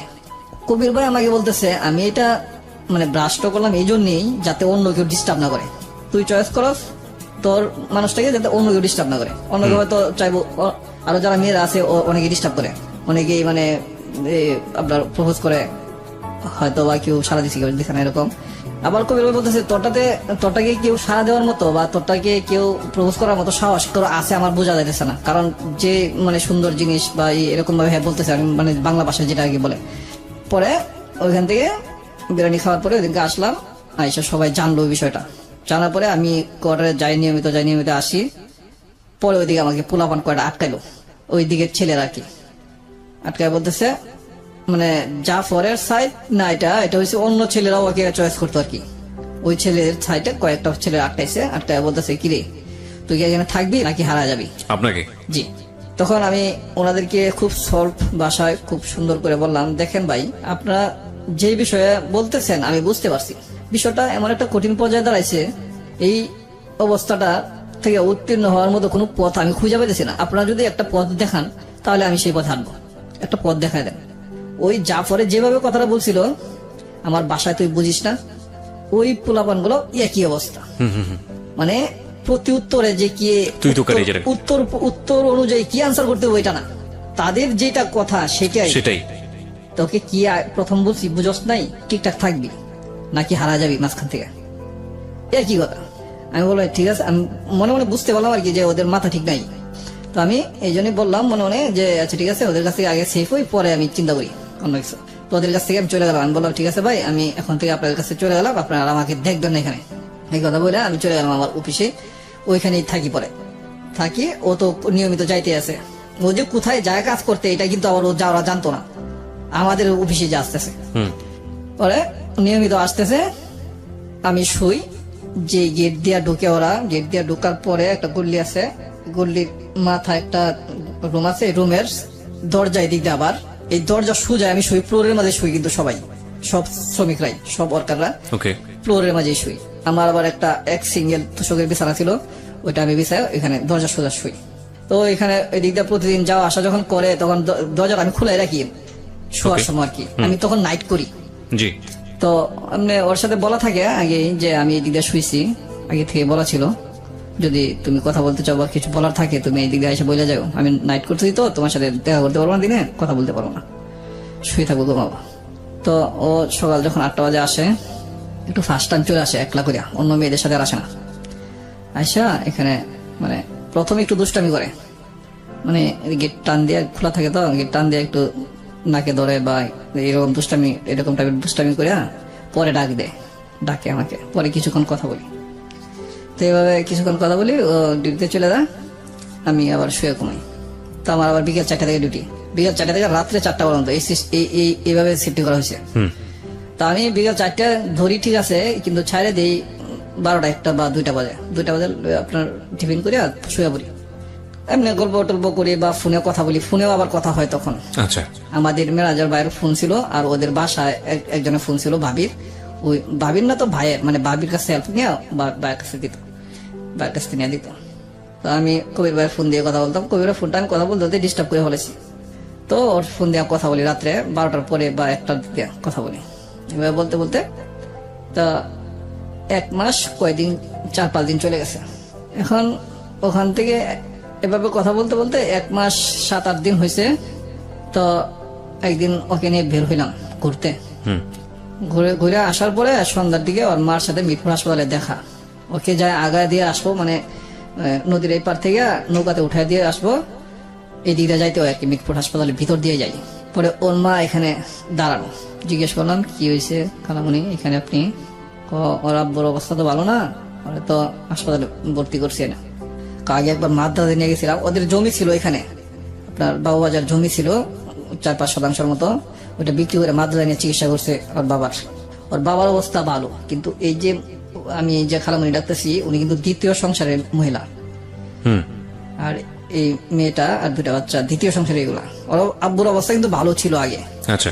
পরে যখন এখানে ওর মা দাঁড়ানো, তখন মাকে জিজ্ঞেস করলাম কি হয়েছে খালামণি, বলতেছে যে ওর আব্বুকে নিয়ে হাসপাতালে আসলাম, ওর আগে তো একবার মাদ্রাসে নিয়ে গেছি তুমি তো জানো নাই, ওখানে চিকিৎসা করে আনছি, এখন তো আবার ধরা পড়ছে একটু সমস্যা, মানে শরীরের সমস্যা বোঝা যাচ্ছে, হাসপাতালে ভর্তি করলাম, হাসপাতালে রিপোর্ট করতেছে, পরীক্ষা নিরীক্ষা করতেছে। আচ্ছা ঠিক আছে। তা হাসপাতালে ঢুকলাম, ঢোকার পরে যাই দেখলাম বেডে শুয়ে রয়েছে, পরীক্ষা নিরীক্ষা গুলো দিছে এবং ভর্তি দিছে, ভর্তি থাকতে হবে। এখন বাসায় কেউ যারা সব হাসপাতালে সারাদিন কাজ করে যার যার মতো হাসপাতালে চলে আসে, খালামণি ওই দিক দিয়ে পাক করে নিয়ে আসে বলে হাসপাতালে, ওই মেয়েও খাই গেলে আঙ্কেলও খাই এখানে, আর আমি তো খাই আসি, আবার অনেক সময় ওদের সাথে খাইতে হয়, কিন্তু আমি কন্টিনিউ ওইখানেই থাকি, ডিউটির পর ওইখানেই, রাত্রে ওইখানেই। ওকে। ও দেখা যায় কি অনেক বড় বেঞ্চ আছে, বারান্দা 4 তলা না 5 তলা ছিল এটা ফ্লোরটা, আপনার একটা গলির ভিতর আছে, গলির ভিতরে একটা বেঞ্চ আছে লম্বা, ও আমার এখানে শুয়ে থাকতো রাত্রে। তো অনেক সময় আমি শুইতাম, এভাবে দুজনে মিলে শুয়ে ঘুমাইতাম আর কি রাত্রে। খালামণি এটা কিছু মনে করতো না, আমরা যেখানে আছি যে অবস্থায় আছি একবার দেখতেও আসতো না, এভাবে চলতেছে। তো এখান থেকে আপনার 15 দিন হাসপাতাল রয়েছে, থাকার পরে হাসপাতাল থেকে এমন কিছু রিপোর্ট বের হয়েছে যে উনি ক্যান্সার হয়ে গেছে।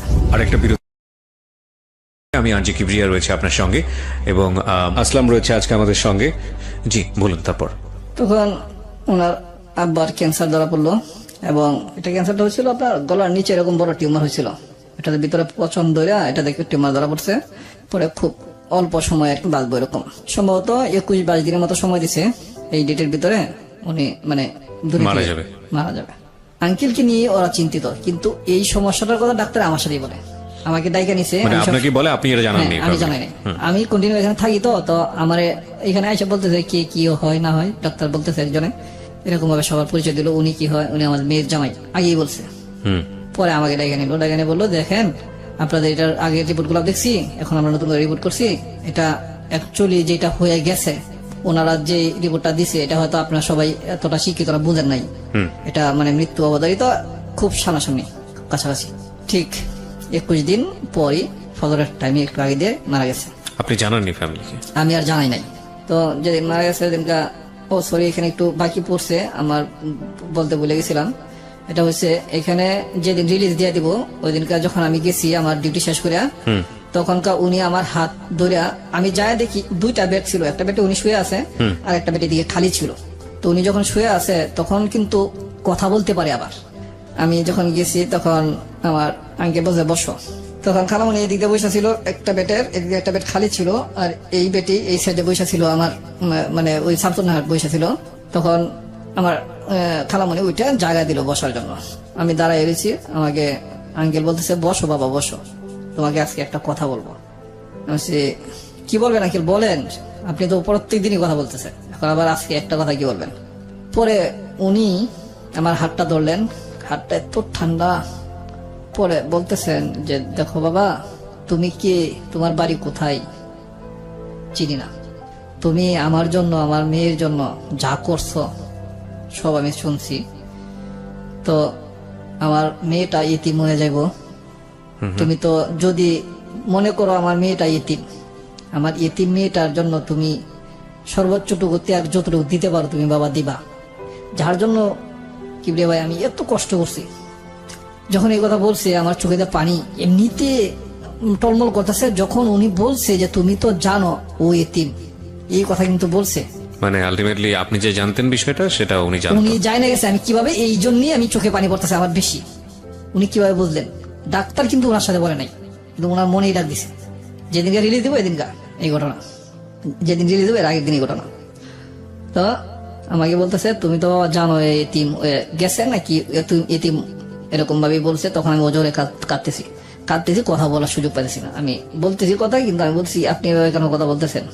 বাবা তুমি ওকে দেখে রাখবা, আমি তোমাকে ওর হাতে দিলাম। ওর হাতটা ধরে আমার হাতে দিল, ও খুব সাদরে আমাকে এভাবে গ্রহণ করলো, ওর হাত আমার হাতে দিল। ও এতদিন আমার সাথে চলতেছে, হাসতেছে, খেলতেছে, কেমন চিন্তা করেন। এমন একটা পরিবেশ তৈরি হইলো এখানে।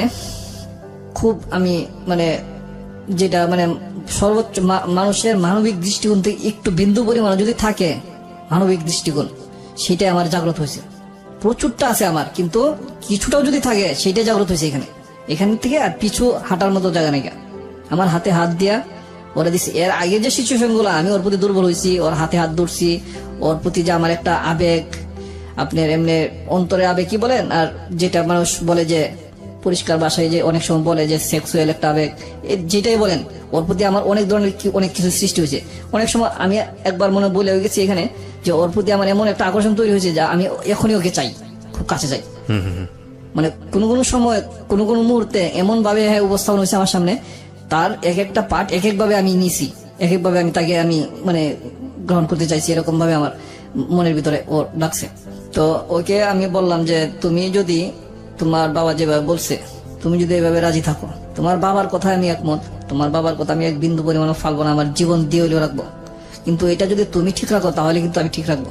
আমি আঙ্কেলকে হাত ধরা, আমাদের তিনজনের হাত ধরা, আমি আবার রিপিট করলাম আঙ্কেলকে, আঙ্কেল দেখুন আপনার মেয়ে যদি এটাতে সম্পূর্ণভাবে থাকে, আপনি যেভাবে বলছেন এভাবে যদি ও থাকে, আমি ওকে কখনোই ছাড়বো না মৃত্যু আগ পর্যন্ত। আমি এই কথাটা বারবার বলি, এখনো বলি, সবসময় বলি যে আমি একে এই কথাটা বলছি, মৃত্যুর আগে যে পর্যন্ত আমি ওকে ছাড়বো না। তো এখান থেকে পরের দিন নিয়ে যাওয়া হলো ওনাকে। আর এই ফাঁকে আমরা প্রতিদিন রাত্রি আমরা মানে দুজনই ছেলে মানুষই ছিলাম। আমার বয়স তো 21 ছিল, ওর বয়স ছিল 14 বছর। ছেলে মানুষই ছিলাম আমরা, অনেক দৌড়াদৌড়ি করতাম কিন্তু হাসপাতালে। বাচ্চা পোলাপান যেভাবে দৌড়াদৌড়ি করে, যেভাবে খেলাধুলা করে, এভাবে কিন্তু দৌড়াদৌড়ি করতাম আমরা। এখন যেটা বুঝি আর কি, এখন এটা বলতে গেলে নিজের কাছে অনেক ছোট লাগে, মনে খারাপ লাগে যে এরকম কি করছি আমরা। কিন্তু কোনোদিন দুজনের ভিতরে কোনো রকম অনৈতিক বা অন্যরকম নোংরামি টাচ বা অন্যরকম নোংরামি চিন্তাও হয় নাই ওকে কাউকে না, আমিও না ও না। কিন্তু ও তো এই কাজটা করছে, কিন্তু ওইগুলি আমার মনে পড়তো না। পাশাপাশি দেখেন ওইটা কিন্তু বেড়ে উঠছে। হ্যাঁ, খুব স্বাভাবিক। তো জুলাই আগস্ট মাস গেল, সেপ্টেম্বরের 17-18 তারিখে মারা গেছে। ওকে। তো আমি এখন মারা গেছে, এখন ওনাকে যাই খবর দিলাম। এখন একটু যাওয়া হয় না এদিকে, ও আসে, ওকে নিয়ে মানে প্রতিদিনই এখন ঘুরতে বের হই। বাবা মারা যাওয়ার পর দিন থেকেই এদিক সেদিক যাই, বসি, অনেক গল্প করি। গল্পগুলো খুব মানে সংসারী গল্প। তারপরে ওর বাবা মারা গেছে এই ধরনের কিছু গল্প, তার বাবা যেসব কথা বলেছে এই ধরনের কিছু গল্প, কিভাবে তোমার বাবার স্বপ্নকে বাস্তবায়ন করা যায়, কিভাবে তোমার বাবা আত্মার শান্তি পাবে, এরকম কথাবার্তা আমি বলতেছি নিয়মিতই। এই 5 দিন চলে গেল এইভাবে। 17, 5, 22, 23 তারিখ যখন আমরা ঘুরতে বেরোইছি, ডিউটি শেষ বিকাল 4টা, তখন আবার মিরপুর হাসপাতালে এদিকে বের হই। মিরপুর হাসপাতালের সামনাসামনি আসছি, ওনার মা আসছে। ওনার মা এসে বলতেছে, বাবা এই পর্যন্ত তো কিছু বলি নাই তোমাকে, আজকে তোমাকে একটা কিছু বলবো। হাসপাতালের সামনে এখানেই খোলামেলা এবং খুব নিরিবিলি, মানুষজন নাই। এই সাইডটা গাছপালা ভরা, এদিকে মানুষজন কম আসে। পরে বলতেছে, তোমাকে আজকে কিছু বলবো। কি বলবেন খালামণি?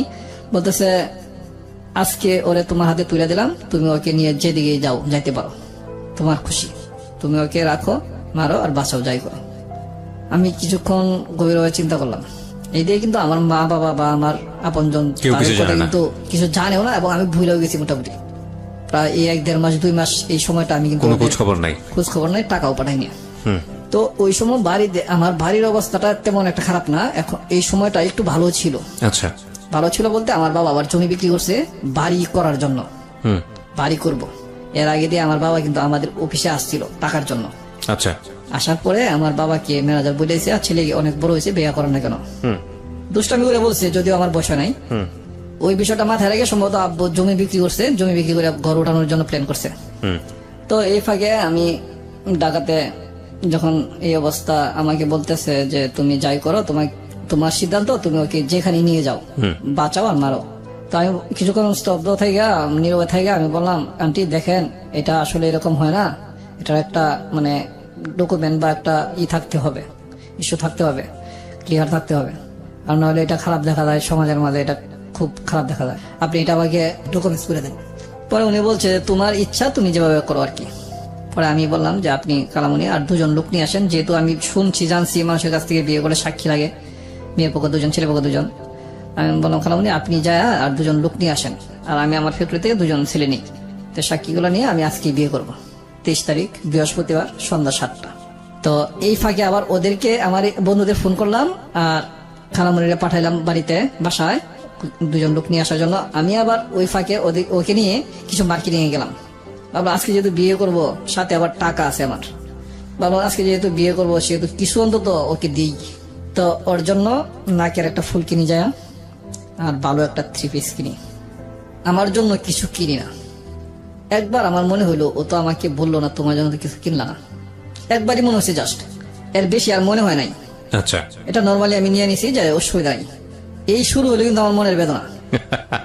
সাংসারিক বেতন। ওকে। আমি যখন ওকে নিয়ে আসলাম, তখন খালামণি আসছে মিরপুর হাসপাতালে, আর আমার 2 বন্ধু আসে নাই। আবার ফোন দিলাম, ওরা বলতেছে যে এখনো আসে নাই, ওরা যে ঘুরতে গেছিল এখনো আসে নাই। তো আমি ভাবলাম যেহেতু ওরা 2 জন সাক্ষী নিয়ে আসছে আর 2 জন ছেলেও নিয়ে আসছে, ছোট ছেলে, ওইটা আবার আত্মীয় স্বজনের ভিতরে খুব ভালো ভদ্র ছেলে ওরা। ওকে। পরে ওদেরকে নিয়ে গেলাম, নিয়ে যায় কাজী অফিসে ঢুকলাম। বিয়ের টোটাল কথাবার্তা, আলাপ আলোচনা, লেখালেখি শেষ। এখন কাবিনের টাকা 5 লাখ ওরা বলতেছে।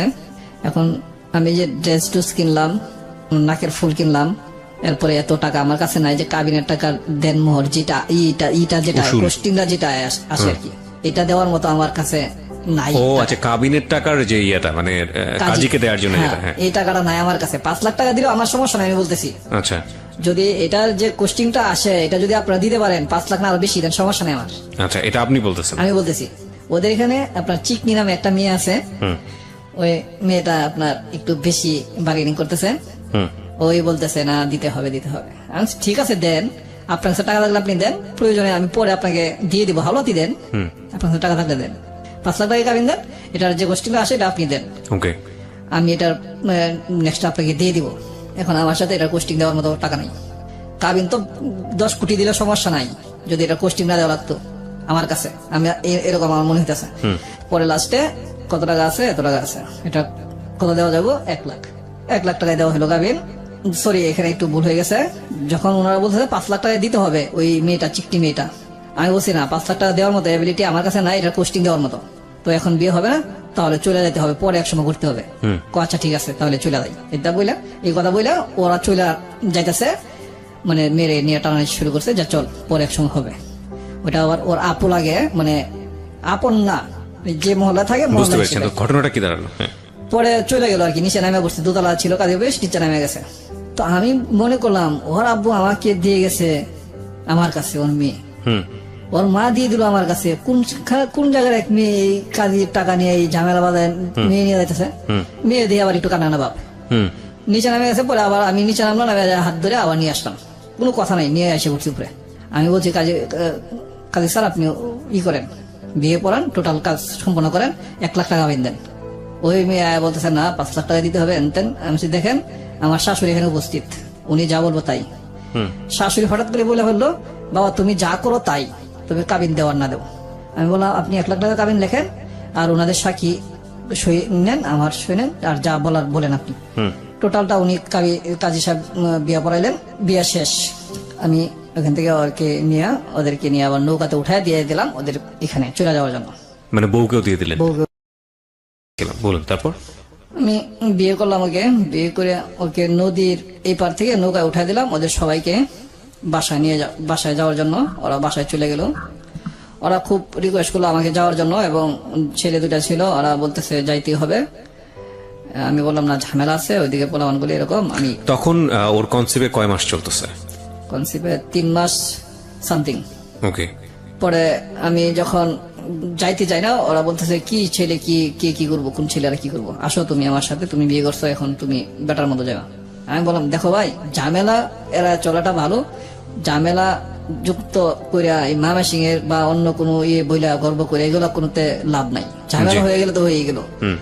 তাও ওরা নিয়ে যাই, ওর সাথে নিয়ে গেল, এবং নদীর ওই পারে যাইলাম, এই নৌকা দিয়ে আমি আবার রিটার্ন চলে আসলাম, ওদেরকে নামাই দিয়ে আসলাম আর কি। আমি বললাম যাও এখন ভাই, আমি আমার ঘরে চলে যাই, আমি পরে আসতেছি, একটু গুজগাছ করে আসতে হবে, একটু সিস্টেমের ভিতরে আসতে হবে। তো আমি যখন চলে আসলাম এখান থেকে চলে আসার পরে আপনার সেপ্টেম্বরের 30 তারিখ বিয়ে করছি। শুক্রবার দিন আমার এক ভাতিজা খলিল নাম, ও আসছে আম্মুর একটা চিঠি নিয়ে, যেহেতু 2 মাস ধরে বাড়িতে যাই না বা যোগাযোগ করি না, চিঠি নিয়ে আসছে শুক্রবার। আমি শুক্রবার অফ ডে কিন্তু ডিউটি করতেছি, মানসিক একটু চাপও আছে, চিন্তা ভাবনা কাজে থাকলে মানসিক চাপটা কমে দেবো। পরের দিন আবার যখন ডিউটি করতেছি 9টা-10টার দিকে আমার বাতিজা আসছে চিঠিটা নিয়ে, বলতে তোমার আমার একটা চিঠি দিছে। তখন আমি ডিউটিটা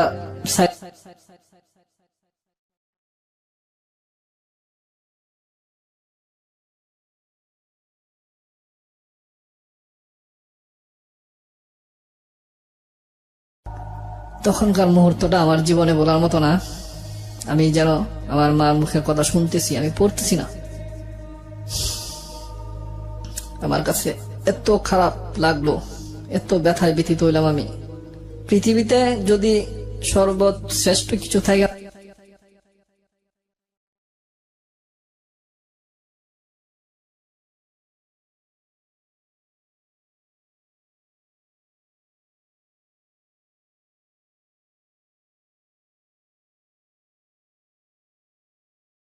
মারা গেছে, আমি এটা আমার চোখে দেখছি, আমি বুঝি এখন। 1 মিনিটের ব্যথায় যে ব্যথিতটা হয়, এটার শোধ করার মতো কোনো যোগ্যতা কোনো সন্তানের নাই। চিঠিটা পড়ার পরে আমি তখন এতটাই আমার মার প্রতি আবেগপ্লুপ্ত হয়েছি, হওয়ার পরে আমি এটাকে ভুলে গেছি সম্পূর্ণ। তখন আমার আম্মু এরকম ভাবে লিখলো যে তুমি এমন কিছু করো যেটা আমরা মানে মাইনে নিতে পারবো না। তো এখান থেকে আমি চিন্তা করলাম, আম্মু বুঝে গেছে মার মন, সবকিছু চিন্তা ভাবনা করে আমি ওখানে যাওয়া বন্ধ করে দিলাম।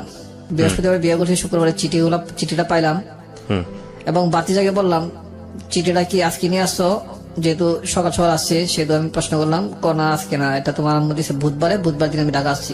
মানে বুধবার দিন ঢাকা আসছো, তুমি বুধবার দিন আমার কাছে আসলে না কেন? তাহলে হয়তো আমার জীবনে এই ট্রাজেডিটা হয় না, অন্য একটা দিকে যাইতো, অন্য একটা মূল্যিত হয়তো বা। আম্মু এরকম ভাবে কষ্ট পাইছে, এরকম ভাবে আবেগপ্লুপ্ত হয়ে এই চিঠিটা লিখছে। আম্মু তো আমার মনে চোখে সব দেখছে, আমার চিঠি পড়ে এরকম মনে হইতেছে। আচ্ছা যাই হোক, এই কষ্টে আমি ওইখানে আর যাই না, না যাওয়াতে 1 দিন 2 দিন 3 দিন 1 মাস, এই আপনার এই মাসটা চলে যায়। 23 তারিখ বিয়ে করছি, 7 দিন যায় নাই। সেপ্টেম্বর মাস চলে যায়, অক্টোবর মাস যাইতেছে। তো এর মাঝে সেপ্টেম্বর মাসে 28 তারিখ 29 তারিখ একজন আসছিল আমার সম্বন্ধী, আগের তরফের যে সম্বন্ধী। জি। পরে একজনে ডাকিয়ে দিল, আমি গেলাম, বললাম যে ভাই আমি কি আপনি, যে আমি তো সান্তনার বড় ভাই এই সম্পর্কে। তো তুমি যাইতেছ না, তুমি বিয়ে করছো, যাইতেছ না কারণটা কি? এখানে তো মানুষের সমালোচনা করতেছে। আমি দেখেন মানুষের সমালোচনা করতেছে, আমার আন্টি বলছে যে এই বিষয়টা একদম গোপন থাকবো, এখন পরে জানাজানি হবে। তো আমার ফ্যাক্টরিতে জানছে, ঠিক আছে, আমার ফ্যাক্টরিতে চাপ দিতে যাওয়ার জন্য, কিন্তু আমি মানসিকভাবে প্রস্তুত না। আর টাকা পয়সার ব্যাপার স্যাপার আছে, আমার রুম নিতে হবে, বাসা নিতে হবে। আমি এগুলো প্রস্তুত করে তারপরে আমি মানে যাবো আর কি। ওনাকে এই কথা বইটা ফেরত দিছি। তারপর অক্টোবরের 3 তারিখে আবার আসলো, ওই যে 22 ছিল ওই ভাইয়ের ওয়াইফ আসছে, তারপর ছোট একটা শালা আসছে। ওনারা আসার পরে ওনাদেরকেও এইভাবে আমি মানে যাইতে বলছি, চলে গেছে। আমি এইভাবে বলছি যে আমার টাকা পয়সার সমস্যা, টাকা পয়সা ম্যানেজ করে একটু গুজগাছ হয়ে তারপর আমাকে যাইতে হবে, আমার ঘর নিতে হবে, বাসা নিতে হবে এবং এটাকে গুজগাছ করতে হবে, একটা সংসার করার জন্য যা লাগে আর কি। যেহেতু আমার বাড়িতে শোনাইছি না, সেহেতু আমার বাড়িতে এখন নিয়ে যাওয়া যাবে না, পরিস্থিতি মোকাবেলা করে তারপর নিতে হবে। আর যে ঝামেলাটা আছে, এই ঝামেলাটা এখনো 3 মাস প্লাস হয়েছে, এখনো তার ভাবিরা বা কেউ জানে না। মানে আপনার প্ল্যান কি ছিল, বাচ্চাটাকে রাখবেন নাকি নষ্ট করে ফেলবেন? বাচ্চাটাকে আমি রাখবো। আপনার প্ল্যান ছিল এটা, ওই পক্ষ থেকে প্ল্যান কি ছিল, মানে আপনার ওয়াইফের পক্ষ থেকে? ওরা, আমি তো প্রথমেই বলছি যে আমি কিন্তু এটা বলছিলাম যে বাচ্চাটাকে ফেলায় দেওয়ার জন্য। ওরা শেষমেশ আপনার অফারটাতে রাজি পরে হয়েছে? আমি বলছি এটাও করতে পারেন, নয়তোবা আমাকে, আমি এটা মানে মাইনে নিতে রাজি আছি, এটা আমাকে দিয়ে মানে দিতে পারেন, সমস্যা নাই। আমি পরে ওনারা বলছে যে তুমি যেভাবে মনে করো, তুমি যেভাবে পারো মনে করো। তো এইভাবে লাস্ট 15 তারিখ আমার ওয়াইফ, শাশুড়ি, আমার 2 বড় ভাইয়ের ওয়াইফ, 2 শালা, 2 সম্বন্ধী, মোটামুটি 9-10 জনের মতো ওরা সবাই আসছে। আসার পরে এরা আগে যে আরো কয়েকবার আসছে, ওরা আমাকে নিয়েই যাইবো, আমি যেভাবে হোক সিরিয়াস করছি, ওদেরকে পাঠাইছি, কিন্তু ওই দিনকে তো নিয়েই যাবো, আমার ওয়াইফ সহ আসছে। আমি একটা জিনিস বুঝতে পারছি যে আপনার মায়ের চিঠি পাওয়ার পরে আপনার মনটা তখন আপনার মার দিকে ঘুরে গিয়েছে। জি জি। তখন আপনার কাছে মনে হচ্ছে যে না, আমি যেটা করছি এটা ভুল করে ফেলছি, করাটা ঠিক হয়নি।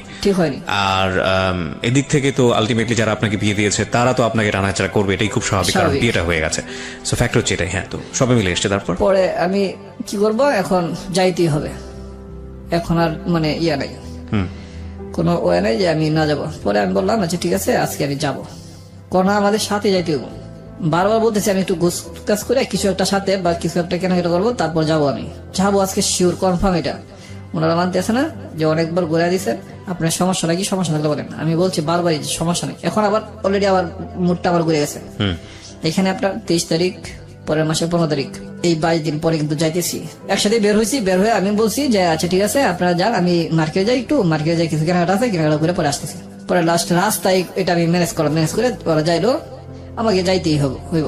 পরে আমি কি করলাম, কিছু কেনাকাটা করলাম, তারপরে গেলাম রাত্রে গেছি আপনার 8টার দিকে, খাওয়া দাওয়া করলাম এখানে যায়। রাত্রে 11টা-12টা পর্যন্ত আমাকে মানে টোটাল সবাই মানে কাছে রাখছে বা করছে, ওদের ঘর একটা মানে সেভ করছে ওরা মানে থাকার জন্য। আমি 11:30 দিকে চলে আসছি, মানে 11টার দিকে বের হয়েছি। বের হয়ে আমি বলছি এদিকে হাঁটি উঠে আসতেছি, ছাড়তে চাইছিল না, বাচ্চা ছাড়া যেটা ওইটাকে সাথে দিছে। আমি পরে ওকে দোকানে একটা কিছু মজা কিনতে দিয়ে আমি বলছি তুই এখানে দাঁড়া, খাইতে থাক, আমি এটা একটু মানে একটা বার থেকে আসি, মানে প্রস্রাব করতে আসি, এরকম বলছি আর কি।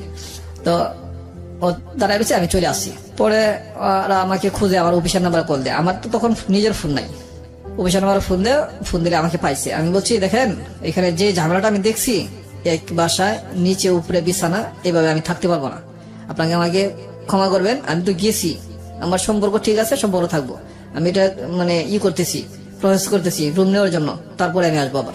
এটা তো আপনি আগে থেকেই জানতেন, কারণ সে বাসা আপনি পড়াতেন। হ্যাঁ জানতাম, এই জন্য তো যাই নাই, তারপরে তো আমাকে নিয়েছে এইভাবে। তো আমি চলে আসলাম। পরে ঠিক পরের দিন যাই আমি একটা রুম নিলাম, রুম নিলাম বলতে কি ওরাই একটা রুম ছাড়ে দিছে। মানে বিয়ের কতদিন পরের ঘটনা? বিয়ের 23 দিন পরের ঘটনা এটা। তখনও আপনাদের মধ্যে স্বামী স্ত্রী যে ব্যাপারটা, এগুলো কিছু হয়নি? ওকে।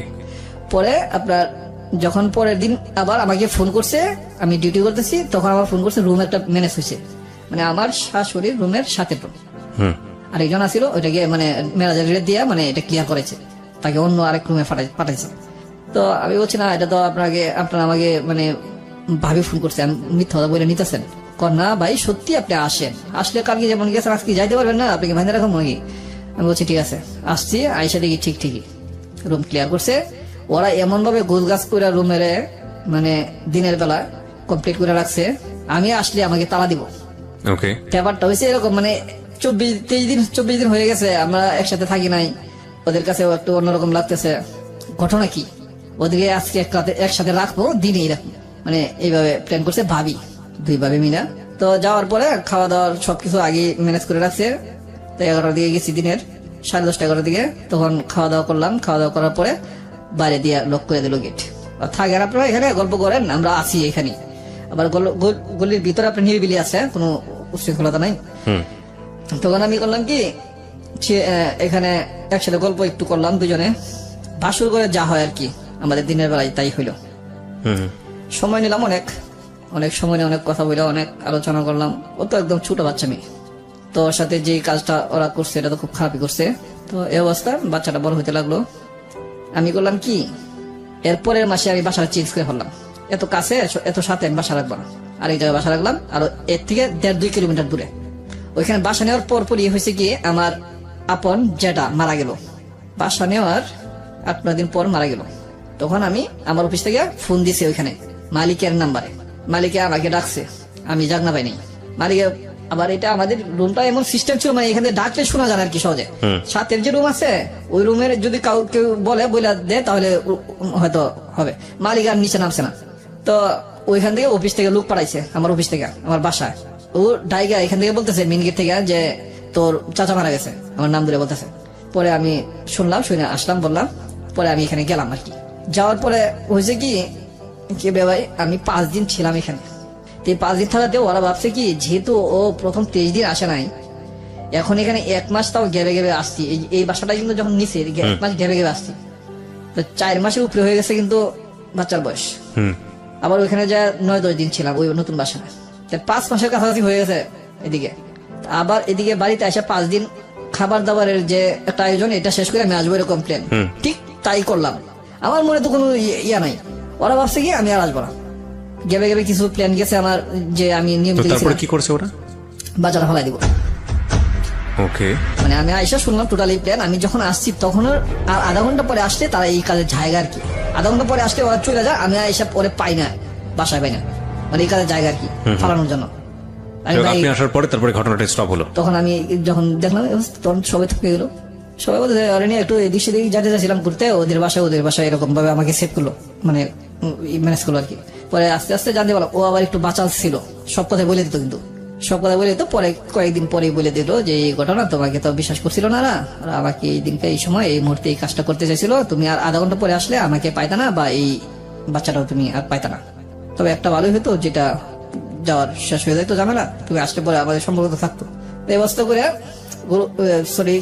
এখানে একটা গ্যাপ রাখছি আমি যেখানে আমার শ্বশুরের বাসার কাছে ছিলাম, ওইখানে 2 দিন রাত্রে যে 2টা সিগারেট দেখলাম আমি, এটা হচ্ছে একদিন রাত্রে 12টা বাজে। আমি নিয়মিত এখানে কিন্তু ফ্লোরে শুই, খাট কিনি নাই, ফ্লোরে শুই। রাত্রে 11:30 দিকে দেখি আমার সাথে নেই, মানে আপনার স্ত্রী আপনার সাথে নেই। বিরতি নেব, কথা বলা বলে সরাসরি আপনার কাছেই যাচ্ছি।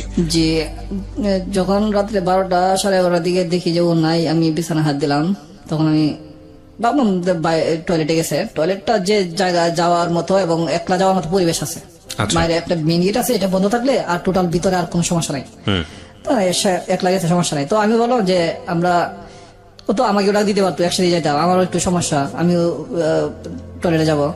আমিও পিছন গেলাম একলাই। যা ওই দিনকার যে পরিবেশটা দেখলাম, ও যে ছেলেটার সাথে আগে এফআইআর ছিল, যে বাচ্চাটা ওর গর্ভে আছে, ঠিক ওই ছেলেটার সাথে বৈশা টেবিলে, একটা টেবিল আছে এখানে, বেঞ্চ আছে ফালানো, রাত্রে অনেকে বৈশা থাকে, ওইটাতে বৈশা গল্প করতেছে। এটা কি আপনি বাড়ি যাওয়ার আগে দেখেছেন? হ্যাঁ, বাড়ি যাওয়ার আগে। এটা বিয়ের যে মাসে আমি নতুন ভাড়া নিছি বাসাটা, আমার শ্বশুরের বাসার সাথে, বিয়ের 24-25 দিন পরের ঘটনা আর কি। মাই গুডনেস, ওর সাথে বৈশা এরকম গল্প করতেছে।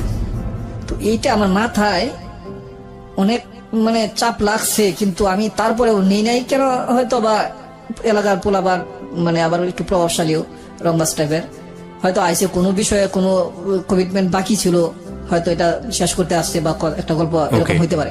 ফাইন, আপনি আমি আমি এভাবে বুঝে নিলাম। তখন আমি ওকে প্রশ্ন করলাম, কি ব্যাপার তুমি এখানে বসে আছো, আমাকে ডাক দিলা না কেন? রাইট, বলতেছে একটু গরম লাগতেছিল ওই জন্য। আমি ফ্যান আছে রুমে, তোমার গরম লাগতেছে মানে? বাইরে গেছিলাম, টয়লেটে গেছিলাম। গল্পটা হাইড করলো সে। টয়লেটে যাবো, আমাকে নিয়ে যেতা। ও আর কোনো কথা বললো না, ও চলে আসলো, রুমে ঢুকলো, আমিও ঢুকলাম। আমি বলছি যে দেখো, এভাবে যদি কোনোদিন বের হও তা আমাকে সাথে নিয়ে বের হবা। এটা কি আপনি ওই ছেলেটার সামনেই বলেছেন? হ্যাঁ, আমি ওই বাকি কথাগুলি ওর সামনে বললাম, এখন ঘরের ভিতরে এই কথাগুলি বলতেছি। আচ্ছা আগে যে কথাগুলি বলছি সেই কথাগুলি ওই ছেলেটার সামনে বলছি। আচ্ছা, তুমি এখানে আসছো কেন, আসছো আসবা, আমাকে নিয়ে আসবা না? ও বলতে প্রস্রাব করতে গেছি বা গরম লাগছে এরকম। তো ওই ছেলেটা কোনো কথা বলেনি আপনার ওই সাথে? ছেলেটা কোনো কথা বলে নাই তখন।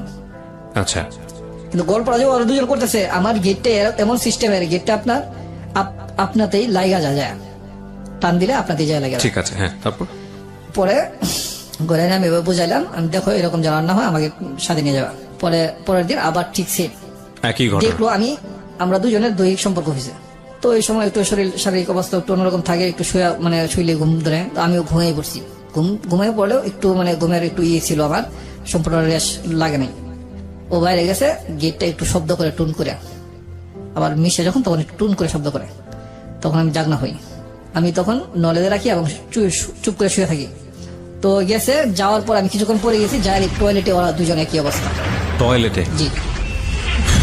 বয়স কত ছিল আপনার স্ত্রীর? 14 বছর। সি, কোনো ইভালুয়েট করবো না, জাস্ট স্টোরিটা শুনতে চাই। তারপর এই অবস্থা দেখা আমি এদিনকা একটু দূর থেকে বললাম, কি তুমি কি টয়লেটে? আমি তো দেখছি টোটাল এটা আকাশে খোলা, কোনো ছাদ নাই, চতুর্দিকে পাকা করা, এদিকে ছালা দেওয়া, ছালা চট ছালা আছে না, সুতলির চট, এরকম ছালা দেওয়া। যখন এটা ডাকনা রাখছে, ফাঁকা কিন্তু অনেকটাই দেখা যায় ভিতরে। আপনি দেখছেন এটা, আপনি আপনার মতো করে বলছেন। হ্যাঁ। তো পরে আমি না দেখার বাং করে আমি এদিকে দাঁড়ায় বললাম যে, কি প্রস্রাব টয়লেট হয়েছে? তখন চালু চালু করে বের হয়ে আসছে। কি বলার সাথে বের হয়ে আসলাম।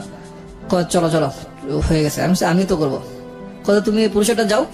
আচ্ছা না, এখানে করে এখন তো আর পুরুষ নারীদের কোনো সমস্যা নেই। এই কথা বলতেছি আর ঢুকতেছি, আমার হাতে ধরে রাখছে। আমি ছালা টান দিলাম, দেখি ও দাঁড়ানো। আমি কথা হলো যেটা হোক, আমি ওকে করবো, ফেস করাবো যে আমি জানি জিনিসটা, জানাই দিই এরকম। এটা জানার পরেও দেখেন মানুষ কতটুকু সেফটি ওয়াইজ করলে। এক্স্যাক্টলি, আমি বলি, আপনার বলা উচিত না, এটা আমি বলবো। কজ এই ঘটনার পর আপনি বাড়ি গেছেন এবং বাড়ি থেকে আপনি আবার ফিরে এসছেন। আপনি পারফেক্ট টাইমে না আসলে, আর আধা ঘন্টার মধ্যে যদি দেরি করে আসতেন, তাহলে আপনার বাচ্চাটাকে, আপনার তো বাচ্চা আসলে তখন এটা আপনার ঔরসে না, কিন্তু লিগেলি যেটা মানুষ জানে, সেই বাচ্চাটাকে অ্যাবর্ট করে ফেলা হতো। বিষয়টা তো তাই, রাইট? এবং এই ঘটনার দ্বারা ওরা বুঝেছে, যেহেতু আপনি জিনিসটা জেনে গেছেন, সুতরাং ওদের মনের মধ্যে সন্দেহ তৈরি হয়েছে যে যেহেতু ছেলেটা জানে, সুতরাং ও আর ফিরবে না, বাড়ি থেকে আর ফিরবে না। এক্স্যাক্টলি, ওকে। তারপর কি হলো? এই অবস্থা কার মাথা ঠিক থাকবো বলেন? কারো মাথা ঠিক থাকাই উচিত না। তারপরেও আমি ওর বাবার কথা মনে করি শুধু। ওর বাবা আমার হাতে হাত ধরে আমাকে বললো, এই 3 মেয়েটা দিছি, মেয়েটা একটু তারসিরা টাইপের, মাথা একটু বেশি ভালো কাজ করে না, তুমি একটু বুঝাই শোনা রাখবা তোমার মতো করে। তখন চিন্তা করলাম, একবার এরকম একটা নোংরামি করে, নোংরামির ফসলও নিয়ে বেড়াইতেছে, এটা নিয়ে যদি আমি নিতে পারি, তাহলে এরকম ঘটনা কেন নিতে পারবো না? এরকম কিছু একটা হয়েছে। সেলফ জাজমেন্টটা না কোন অনেক কি লাখে একটা মানুষের পাওয়া যায়। মানুষ কিরকম কিছু পারে আমি জানি না। এরপরে আরো কিছু যে হয়েছে, এগুলো তো আরো অসম্ভব কিছু। তুই এত কিছু পরে কিভাবে তুই ফোনে কথা বলো আর একটা ছেলের সাথে? আমার বাড়িতে নিয়ে আসছি, কিন্তু এরপরে আপনি বাড়িতে নিয়ে এসে পরিচয় করে দিলেন। একটু ঘটনা আছে এখানে। জি। তো এই অবস্থা না, বাচ্চা হইলে পরে তো বাড়িতে নিছি। তো এই অবস্থা থাকতেছে, আমি আবার বাসা চেঞ্জ করলাম। এখান থেকে বাসা চেঞ্জ করলাম, বাসা নিয়ে গেলাম। এটা তো বাসা চেঞ্জ করার আগে কথা বললাম। বাসা চেঞ্জ করলাম, বাসা নিয়ে গেলাম। ওইখানে তো বাড়ি থেকে আইসা পরে এই ঘটনা। ওই বাসার থেকে আমার বাচ্চাটা হয়েছে। বাচ্চা হওয়ার পরে আমার শাশুড়ি বাসায় থাকে। এদিকে আমার শ্বশুর মারা যাওয়াতে আমার শাশুড়ির বাসা ভাড়া হয়ে যাওয়া অনেক। এইগুলোর দিকে আর যাইতে চাই না। এখানে অনেক ঝামেলা হয়েছে, এই টাকাগুলো আমি দিছি। দেখেন ভাই, অনেক টাকাগুলি বাইজা যায়। আর আমি এদিকে এত পরিশ্রম করছি। তখনকার সময়ে আপনার 1000-2000 টাকার উপরে অ্যাডভান্স দিত না কোনো ওয়ার্কারে। আমার 15,000 টাকা করে অ্যাডভান্স দিছে, 20,000 টাকা করে অ্যাডভান্স দিচ্ছে আমার মালিকে। আমার বাচ্চা যখন সিজারে হয়েছে, তখনকার 20,000 টাকা অ্যাডভান্স নিছি এবং আরো টাকা ছিল আমার কাছে, এগুলো খরচ হয়েছে টোটালে। He is a good man. Good man এই কারণে বলছি, উনি লাইনটা বলেছে আমার বাচ্চাটা যখন, এখানে উনি সচেতন ছিলেন না, এবং ওনার মুখ থেকে আমি কিন্তু বছরের পর বছর মানুষের গল্প প্রচার করি এবং আমি জানি যে কে কোথায় মিথ্যা বলছে, কে কোথায় সত্য বলছে। এবং উনি যখন বললো যে আমার বাচ্চাটা, উনি খুব ইজিলি এখানে বলে ফেলতে বলতো ওর বাচ্চাটা, কিন্তু ওটা ও বলেনি, উনি বাই হার্ট ফিল করেছে। এবং আজকের এই গল্পটার অন্য জায়গাতে, প্রিয় শ্রোতা, আমি একদম শেষ দিকে এসে আপনার কথাটা বলবো, আপনাদের গা শিউরে উঠবে। আমি বহুবার গা শিউরে উঠেছে আমার। আমি যাই একটু সামনের দিকে যাই, আমাদের হাতে সময় খুব অল্প আছে। হ্যাঁ, তখন বাচ্চাটা হইলো আমার এখানে সিজারে হইলো। সিজারে হওয়াতে আমার এখানে প্রচুর টাকা গেছে। বাচ্চাটা একটু হওয়াতে ওদের একটু সমস্যার কারণে আমার এতগুলি টাকা গেছে। যাই হোক, দুইবার সিজারের টাকা গেছে। একবার হয়েছে, যখন হয়েছে তখন তো সিজার করা হয়েছে, তখন এরপরে আবার ওরা উত্তেজিত হয়েছে, লড়াচড়া করছে, অনিয়মে চলছে, শিলিগুলো আবার পচে গেছে। এগুলো আবার আপনার নতুন করে আবার সিলি করতে হয়েছে। এটা দ্বিতীয়বার সিজারের ঠিক টাকা। আছে, আমি বুঝতে পারছি যে প্রচুর অর্থ আপনি ব্যয় করেছেন ওদের ফ্যামিলির পিছনে, আপনার ওয়াইফের পিছনে। হ্যাঁ, এই অবস্থা। আমি কিছু কোশ্চেন করি আপনাকে। আপনি বাচ্চাকে সহ আপনার বাসায় নিয়ে আসলেন, গ্রামের বাড়িতে নিয়ে আসলেন, আপনাকে ওইখানে ভয়াবহ অবস্থা ফেস করতে হয়নি? গ্রামের বাড়িতে হ্যাঁ অনেক ভয়াবহ অবস্থা। মেনে নিয়েছে আপনার বাপ মা শেষ পর্যন্ত? বাপ মা তো মেনে নিয়েছে, এখানে বিশেষ কিছু মুহূর্তের কারণে মেনে নিয়েছে। কিরকম? এইখানে আর একটু আমার রয়ে গেছে, এটা আমি ক্লোজ করতেছি। এখানে যখন আমার বাচ্চাটা 1-1.5 মাস 2 মাস বয়স হয়েছে, তো আমি নিয়মিত অফিস করে আমি বাড়িতে যাই, বাসায় যাই, তখন আমি বাচ্চার জন্য প্রতিদিন ফলমূল যাই পারি, অল্প অল্প কিছু নেই, যেটা প্রতিদিন আমি নিতে পারি। একদিনে নিলে আজকে 1 কেজি নিলে সবাই খাইবো, পরের দিন আর নিতে পারবো না, যার জন্য কম কম নেই। এই বাচ্চাটাকে টিপে টিপে খাওয়াই, যেমন আঙ্গুর আছে, আপেল আছে, যেভাবে রস করে খাওয়ানো যায় আর কি। বাচ্চাটা ভাই এত সুন্দর হয়েছে। আমি ওর কাছে যেদিন আমি ওর সাথে থাকলাম প্রথম, ওকে বললাম, তুমি আমাকে ছেলে দাও মেয়ে দাও যাই দাও, আমাকে সুন্দর একটা বাচ্চা, সুস্থ একটা বাচ্চা উপহার দিবা, তোমার কাছে আমার এটাই চাওয়া। আর তুমি আর বিনিময়ে কি চাইবা তুমি আমার কাছে চাইতে পারো, যখন চাইতে তোমার ইচ্ছা। যখন এই দিন বাচ্চাটা হইলো, বাচ্চাটা দেখে আমি এত টাকা খরচ গেছে আর এত পরিশ্রম করছি, আমি সারা রাত ওইখানে থাকি, সারা দিন ডিউটি করি, আমি এত এনার্জি আপনার শরীরের মধ্যে, মানে মন ভরে গেছে। সারাদিন ডিউটি করি, পরিশ্রমের কাজ, এটা আপনি না দেখলে বিশ্বাস করবেন না কত পরিশ্রমের কাজ আমি করছি। আর সারা রাত আমি এখানে ডিউটি দিছি, ঘুমাই না। যে 4-5 দিন ছিল, 4 দিন ছিল হাসপাতালে, 4 দিন আমি টোটাল ঘুমাইনি। হয়তো ফজর নামাজ পড়ছি হাসপাতালে, একটা জায়গা আছে নামাজ পড়ার, এখানে একটু শুয়ে রয়েছি, জাস্ট পরে যায় ডিউটি করছি 8টা বাজে। তো এই অবস্থা, যখন এখানে এইভাবে বাচ্চাটা আমি নিয়মিত ভাবে খাওয়া দাওয়া করতেছি, ও অন্য ছেলের সাথে কথা বলতেছে নিয়মিত। আয়সা আমি ওরে বাসায় পাই না, বাচ্চা কাঁদতেছে, ওর মার বাসায় থাকে। এগুলো নিয়ে মোটামুটি কথাবার্তা হয়, ওকে শাসন করি, শাসন মানে না। আপনার যদি একটা ভুল হয়, আপনার যদি আপনজন সে শাসন করে, সেটা আপনার নীরবতা পালন করা উচিত নিশ্চয়ই, আপনার জ্ঞান নেওয়া উচিত নিশ্চয়ই যে এটা আমি যেটা বুঝতে পারছি যে আপনি বিভিন্ন রকমের ফ্লস গুলো তখন খুঁজে পাচ্ছেন। খুব কাছাকাছি মিশতে গেলে যে মানুষটা যেটা হয় যে ওর যে ফল্ট গুলো, যেগুলো সংসার করার জন্য আপনার কাছ থেকে মনে হচ্ছে যে না, এটা এইভাবে সংসার করা সম্ভব না, ওকে কিওর হতে হবে, সেইটা আপনি তখন বিভিন্ন রকমের ফল্ট গুলো খুঁজে পাচ্ছিলেন। বাট আমি চুম্বক জায়গাগুলোতে একটু আসতে চাই, যদি ইম্পর্টেন্ট কিছু থাকে তাহলে আপনি এই জায়গাটা ক্লোজ করে আপনি আমার ওই প্রশ্নটার উত্তর দেন যে আপনি বাসায় কিভাবে ম্যানেজ করেছেন। পরে মনে করেন এখানে এই অবস্থা করে, আচ্ছা যাই হোক, অনেক ঝামেলা গেছে। ঝামেলার পরে আমি দেখতেছি না, ওকে এখানে রাখা যাবে না। আচ্ছা, ওকে অনেক চেষ্টা করছি বাড়িতে নিয়ে যাওয়ার জন্য, ও বাড়িতে যাবো না, ঢাকা থাকবো। ওর সম্পূর্ণভাবে এক চ্যালেঞ্জ, আমি ঢাকা থাকবো, তুমি রাখতে পারলে রাখবো, না নাই তো নাই। তখন কি জাফরের সঙ্গে ওর সম্পর্ক আছে? জাফরের সাথে ও কথা বলে, পরে আর ফেস হইতে দেখি নাই। আচ্ছা, কিন্তু কোন ছেলের সাথে কথা বলে, আচ্ছা, কার সাথে কথা বলে এটা আমি জানি না।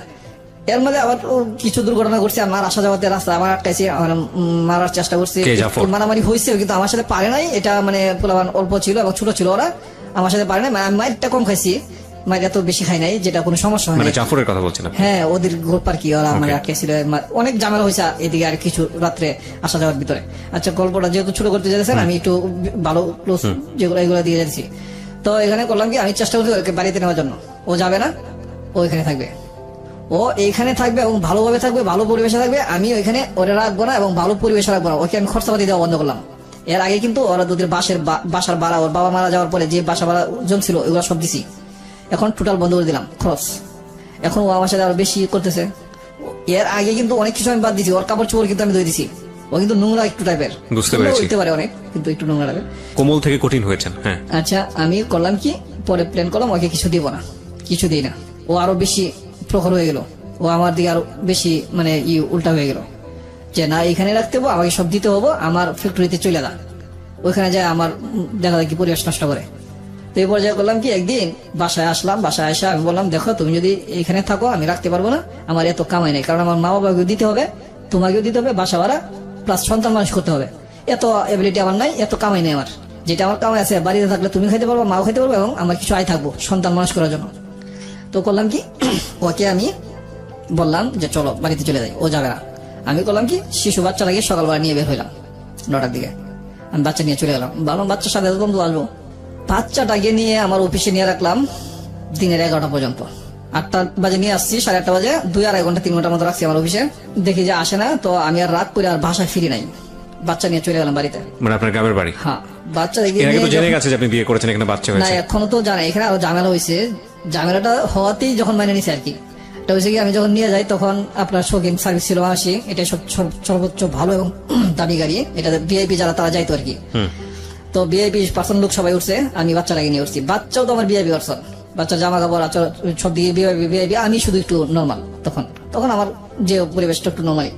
তখন এই গাড়িতে যখন নিয়ে যাচ্ছি, বাচ্চা আমার প্রতি প্রবল মানে দুর্বল। এত ছোট বাচ্চা, 5 দিনের বাচ্চা, আমার দিকে তাকায় থাকে, আমার কুলে থাকে শান্ত, খুব নর্মালি ইজি।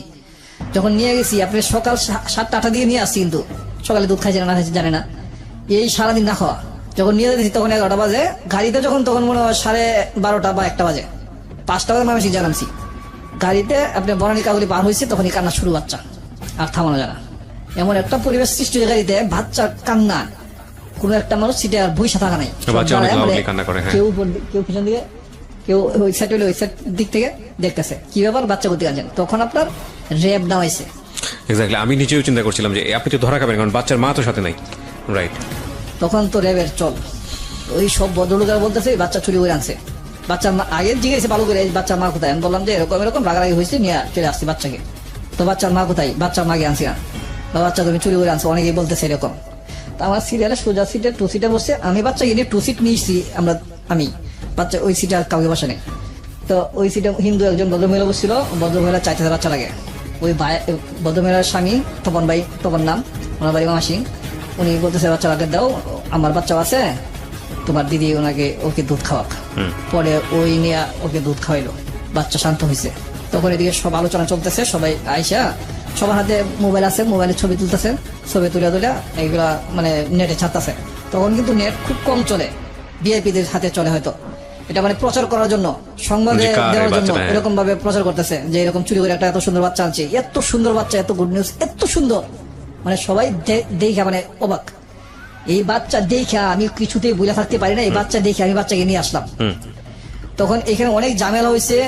আপনার তপন ভাই যা ওইখানে মাসি এক হোটেলে পরে, হোটেলে 8টা এখানে রাখছে, রাখা ওদেরকে ফোন করে ওদেরকে নিয়ে গেছে যে আপনারা না আসলে বাচ্চা আমরা রেখে দেবো, বাচ্চা ওকেও দেবো না, আপনাদের দেবো না। পরে আবার ওরা গেছে, পরে ওরা যখন গেছে, আমার ওয়াইফ গেছে, আমার শাশুড়ি গেছে, 2 জন এখানে আসছে। তখন এখানে এই ঝামেলা হয়েছে, তখন আমাদের গার্জিয়ান যারা আছে তাদেরকে খবর দেওয়া হয়েছে, মামা সিং আমাদের অনেক আত্মীয় আছে তাদেরকে খবর দেওয়া হয়েছে। ওদেরকে ছাড়াই আমরা কিন্তু বাচ্চা নিতে পারতাম, যখন আমার গার্জিয়ানরা আসছে, মামা সিং এর গার্জিয়ান, আমার খালামণিরা যখন আসছে, মামা সিং শহরে 2 জন খালামণি আছে, ওরা আসছে। তো পরে দেয় নাই, ওরা বলছে মিশ করে দিই, এত ছোট একটা বাচ্চা একলা রাখতে পারবে না, মরে যাবো বাচ্চা। তো এখানে অনেক গ্যাদারিং হয়েছে, টাকা হাত দিয়ে আমারে নগদ টাকা 3 লাখ টাকা হাত দিয়ে আমাকে একবারে হ্যান্ড ক্যাশ, রিফাত হোটেলের মালিকে বাচ্চা নেওয়ার জন্য, ওর বাচ্চা নাই, আমাকে 3 লাখ টাকা হাত দিয়ে। আমি এইগুলো ফালতু তুমি বাদ দেন। এই বাচ্চার কি কাহিনী জানেন?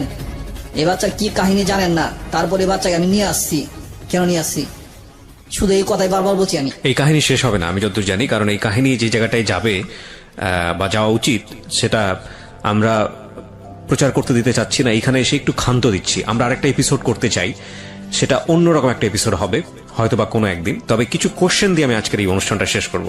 নাম্বার 1, সেটা হচ্ছে যে আপনার এই বাচ্চার বয়স হচ্ছে 12 বছর, জি, এবং আপনি যে আজকে গল্পটা বললেন এটা আপনার বাচ্চা জানে না। জি, এই রেডিওর মাধ্যমেই প্রথম জানবে, যদি সে রেডিওটা শুনে থাকে। আমরাও চাই না সে জানুক এই মুহূর্তে। ওই যে ঘটনাটা, যেটা আপনি বাড়িতে নিয়ে গেলেন বাচ্চাটা, এবং তারপরে আপনাকে অনেক যুদ্ধ পার করতে হয়েছে আপনার বাড়িতে মানানোর জন্য। আপনার প্রথম স্ত্রীর সঙ্গে আপনার ডিভোর্স হয়েছে কোন সময়টাতে? ডিভোর্স হয় না, এখনো ডিভোর্স হয়নি? না। আপনার স্ত্রী কি আরেকটা বিয়ে করেছে? হ্যাঁ, বিয়ে করছে। আমি জানি না ডিভোর্স হয়েছে কিনা, আমার এখানে কোনো পেপারস আসে নাই। উনি চলে গেছে আপনার এখান থেকে কতদিন, মানে সংসার করেছেন কতদিন সুস্থ? আমার বাড়িতে যখন এদিন নিয়ে যাইলাম, ওই অ্যাক্সিডেন্ট যেদিন হইলো আর কি, বাচ্চাকে নিয়ে গেলাম, তখন যেভাবে হোক নিয়ে গেলাম, 15 দিন ছিল আমার বাড়িতে। আচ্ছা, 5 মাস 23 দিনের বয়স বাচ্চারা থেকে চলে আসছে। এই চলে আসাই শেষ চলে আসা? চলে আসে শেষ। এরপরে আসে যায়নি কখনো? নিজের বাচ্চার খোঁজ আর কখনো নেয়নি? আমি আপনার স্ত্রীকে মোটেও দোষী করব না, আমি আপনার স্ত্রীর দিকে আঙ্গুলও তুলব না, আমি বরং আপনাকে দেখতে চাই আজকের অনুষ্ঠানের মধ্য দিয়ে। আপনি আর বিয়ে করেননি? আমি বিয়ে করছি 6 বছর পর, 7 বছরের মাথায় বিয়ে করছি। আচ্ছা, আপনার স্ত্রী কি আপনার এই সন্তানের বিষয়ে সবকিছু জানেন? আজকে যেটুক বলছি এটুক সবটুকু জানে না, ওই বাচ্চাটা আমার এটাই জানে। আমি এইভাবেই ওকে স্বীকৃতি দিছি। আর আমার জীবনের সবচেয়ে বড় চিন্তা, আমার জীবনে উপার্জন করে আমি ভালো স্বচ্ছন্দ চলতে চাই না, আমি স্বাভাবিক চলতে চাই। আমার জীবনের চিন্তা একটা, এরকম ধরনের বাচ্চা আরো পাইলে আমি আরো নিব। ওদেরকে আমি ভালো ডক্টরেট ডিগ্রি বা ইঞ্জিনিয়ার বা ভালো ডাক্তার বা কোনো প্লেনের ক্যাপ্টেন, এরকম আমি কিছু বানাইতে চাই। আমি এরকম পোলাবান পাইলে আমি আরো, আমার জীবনে একটাই স্বপ্ন এখন, আমার জীবনে আর কোনো আশা নাই, কোনো আকাঙ্ক্ষা নাই। এখন যে ওয়াইফটা আমার আছে, ওইটার 2টা বাচ্চা, ওই 2টা বাচ্চা মারা গেছে। তারপরে আপনার বাচ্চা ওইটা আমার একটাই? সিজার হয়েছে, এখানে আমার লাখ লাখ টাকা গেছে, আমি সর্বশান্ত হয়ে গেছি। মানে আপনার বাচ্চা একটাই? বাচ্চা আমার এই ছেলে একটাই। এই ছেলেটা একটাই। এখন আমার ওয়াইফ এটা নিয়ে ঝগড়া করে যে তুমি বাচ্চা নিতে চাও না, বাচ্চা হয়েছে, 2টা মরে গেছে, এখন আবার আমি নিতেছি না, যে ও বলতেছে নিতে চাও না, কারণ কি তোমার বাচ্চা আছে এই জন্য। এটা নিয়ে এই ঝামেলা এখন। আপনার স্ত্রী আজকের এই অনুষ্ঠানটা, আপনি যেটা বলছিলেন যে আপনার স্ত্রী অনুষ্ঠানটা শোনে, এবং আপনার স্ত্রী অনুষ্ঠানটা শোনার পরে যদি আপনাকে রেসপেক্ট না করে, তাহলে আমি বলবো যে মানুষের জীবনে কিছু সংকীর্ণতা থাকে, সেই সংকীর্ণতা থেকে সে বেরোতে পারেনি, হয়তো পারেনি, কিন্তু আমি সেই নেগেটিভটা ভাবতে চাই না। আপনি এখানে যা বলেছেন সেখানে আপনাকে মিথ্যা ভাবার বা আপনাকে যা বলছেন সেটা সত্য না এরকম ভাবার আমি জানি সেটা ভাবার কোনো কারণ নেই। এটা আপনি যেটা বলেছেন সেই জায়গাটায় যদি একটা মেয়ে বসে থাকতো, আমার এটা বিশ্বাস করতে খুব সহজ হতো। কারণ বাংলাদেশে বা সার্বিক সারা দুনিয়ার প্রেক্ষাপটে আমরা দেখি যে নারী সবসময় একটা মায়ের রূপ নিয়ে ছোটবেলা থেকেই থাকে। তো তার কাছে একটা সন্তান পথের হোক আর যে অবস্থায় থাকুক না কেন, সন্তান মানে সন্তানই। কিন্তু একটা বাবার জায়গা থেকে বা একটা ছেলের জায়গা থেকে একটা মেয়ে, একটা অন্যের ঔরস্যজাত একটা সন্তান, তার জন্য একটা মেয়েকে বিয়ে করা, নিজের ফ্যামিলিকে সাইড করে দিয়ে তাকে নিয়ে ফাইট করা, এবং নট অনলি দিস, প্রিয় শ্রোতা, উনি এখন ময়মনসিংহে থাকেন, ওনার চাকরি বাকরি সবকিছু ছেড়ে দিয়ে শুধুমাত্র এই ছেলেটাকে সঙ্গ দেবার জন্য। কারণ ছেলেটা একটু দুষ্টু, ওকে হেল্প করতে চান, এবং উনি থাকলে হয়তো একটু ভালো করে লেখাপড়া করবে, সেই কারণে। আমরা বহু রকমের জীবনের গল্প প্রচার করেছি রেডিওতে, বহু রকমের জীবন গল্প, এবং এই জীবন গল্পের যে সেকেন্ড পার্টটা, এটা অনেক বড় হতে পারত, এবং সেটা যে জায়গাটায় নিয়ে যেত, সেখানে হয়তো এই মানুষটার যে কন্ট্রিবিউশন বা এই মানুষটা যেই ফিলটা নিয়ে আজকের এই গল্পটা বলতে এসছে বা যে অনারটা দেওয়া দরকার, সেই অনারটা হয়তো অন্যদিকে চলে যেত। কারণ আমরা জানি যে 2 ঘন্টা আপনারা এক ধরনের নদী স্রোতের মতো ভেসে গেছেন। উনি যেখানে আপনাদেরকে নিয়ে গেছেন সেখানেই গেছেন, উনি যেখানে পজ দিয়েছেন সেখানে পজ নিয়েছেন। আমরা যে জায়গাটায় এসে শেষ করছি সেটা হচ্ছে উনি অসাধারণ একটা মানুষ। আমরা ইবাদতের মাধ্যমে অবশ্যই সৃষ্টিকর্তার প্রিয় হতে চাই, কিন্তু প্রত্যেকটা মানুষেরই কিছু জীবন দর্শন থাকা উচিত। সেই জীবন দর্শনের মাধ্যমে তার কাছে প্রিয় হওয়াটা, এটা প্রিয়তম, মানে প্রিয় থেকে প্রিয় যেটা বলা চলে, এই মানুষটা হওয়াটা জরুরি। আমরা জানি যে রমজানের এই মাসে অনেকেই আমরা জেগে থেকে আজকের এই অনুষ্ঠানটা শুনলাম, এবং অনেকেই হয়তো বা আরো ঘন্টা 2 জেগে সেহরি খেয়ে তারপরে রোজা রাখতে যাব। আমরা সবাই নেক দিলে ওনার সন্তানের জন্য দোয়া করব, এবং একই সাথে ওনার জন্য দোয়া করব। আমরা এরকম ভালো মনের মানুষ চাই। আমাদের সমাজে সেই সব মানুষরা আইকন হয় যেসব মানুষদের অনেক বড় অর্জন থাকে, অনেক বড় বড় ক্রেস্ট থাকে, অনেক বড় বড় সম্মাননা পত্র থাকে, কিংবা আর্থিক অর্থে অনেক বড় সাফল্য থাকে। কিন্তু এই মানুষদের না আছে কোনো ক্রেস্ট, না আছে কোনো সম্মাননা পত্র, না আছে কোনো সমাজের জায়গাটা থেকে আইকন, এবং যে কন্ট্রিবিউশন তার, সেটা সে রেডিওতে এসে যদি না বলতো, তাহলে হয়তো একেবারে ঘরের মানুষটাই কোনোদিন জানতো না যে কি করছে সেই সন্তানটার জন্য, এবং এই সন্তানটাই হয়তো বা কখনো জানতো না। একদিন এই সন্তানটা বড় হোক, তার পিতাকে সে যোগ্য সম্মান করতে শিখুক, এবং একই সাথে আমরা যেন এই ধরনের মানুষকে প্রপার সম্মান দেই, তাহলেই না আমাদের সমাজটা সুন্দর হবে। সবসময়ই একটা সুন্দর সমাজের স্বপ্ন দেখি, সবসময় যে কথাটা বলি, ভুল শুদ্ধ মিলিয়েই মানুষ, প্রতিটি মানুষের সম্ভাবনাময়। আমরা যেন সেই সম্ভাবনাটাকে নষ্ট না করে দেই, আমরা যেন প্রপার সম্মান দেই তার ছেলেকে, এবং একই সাথে এই ধরনের মানুষকে। অনেক বেশি ভালো থাকুন। আজকের মতো শুভরাত্রি।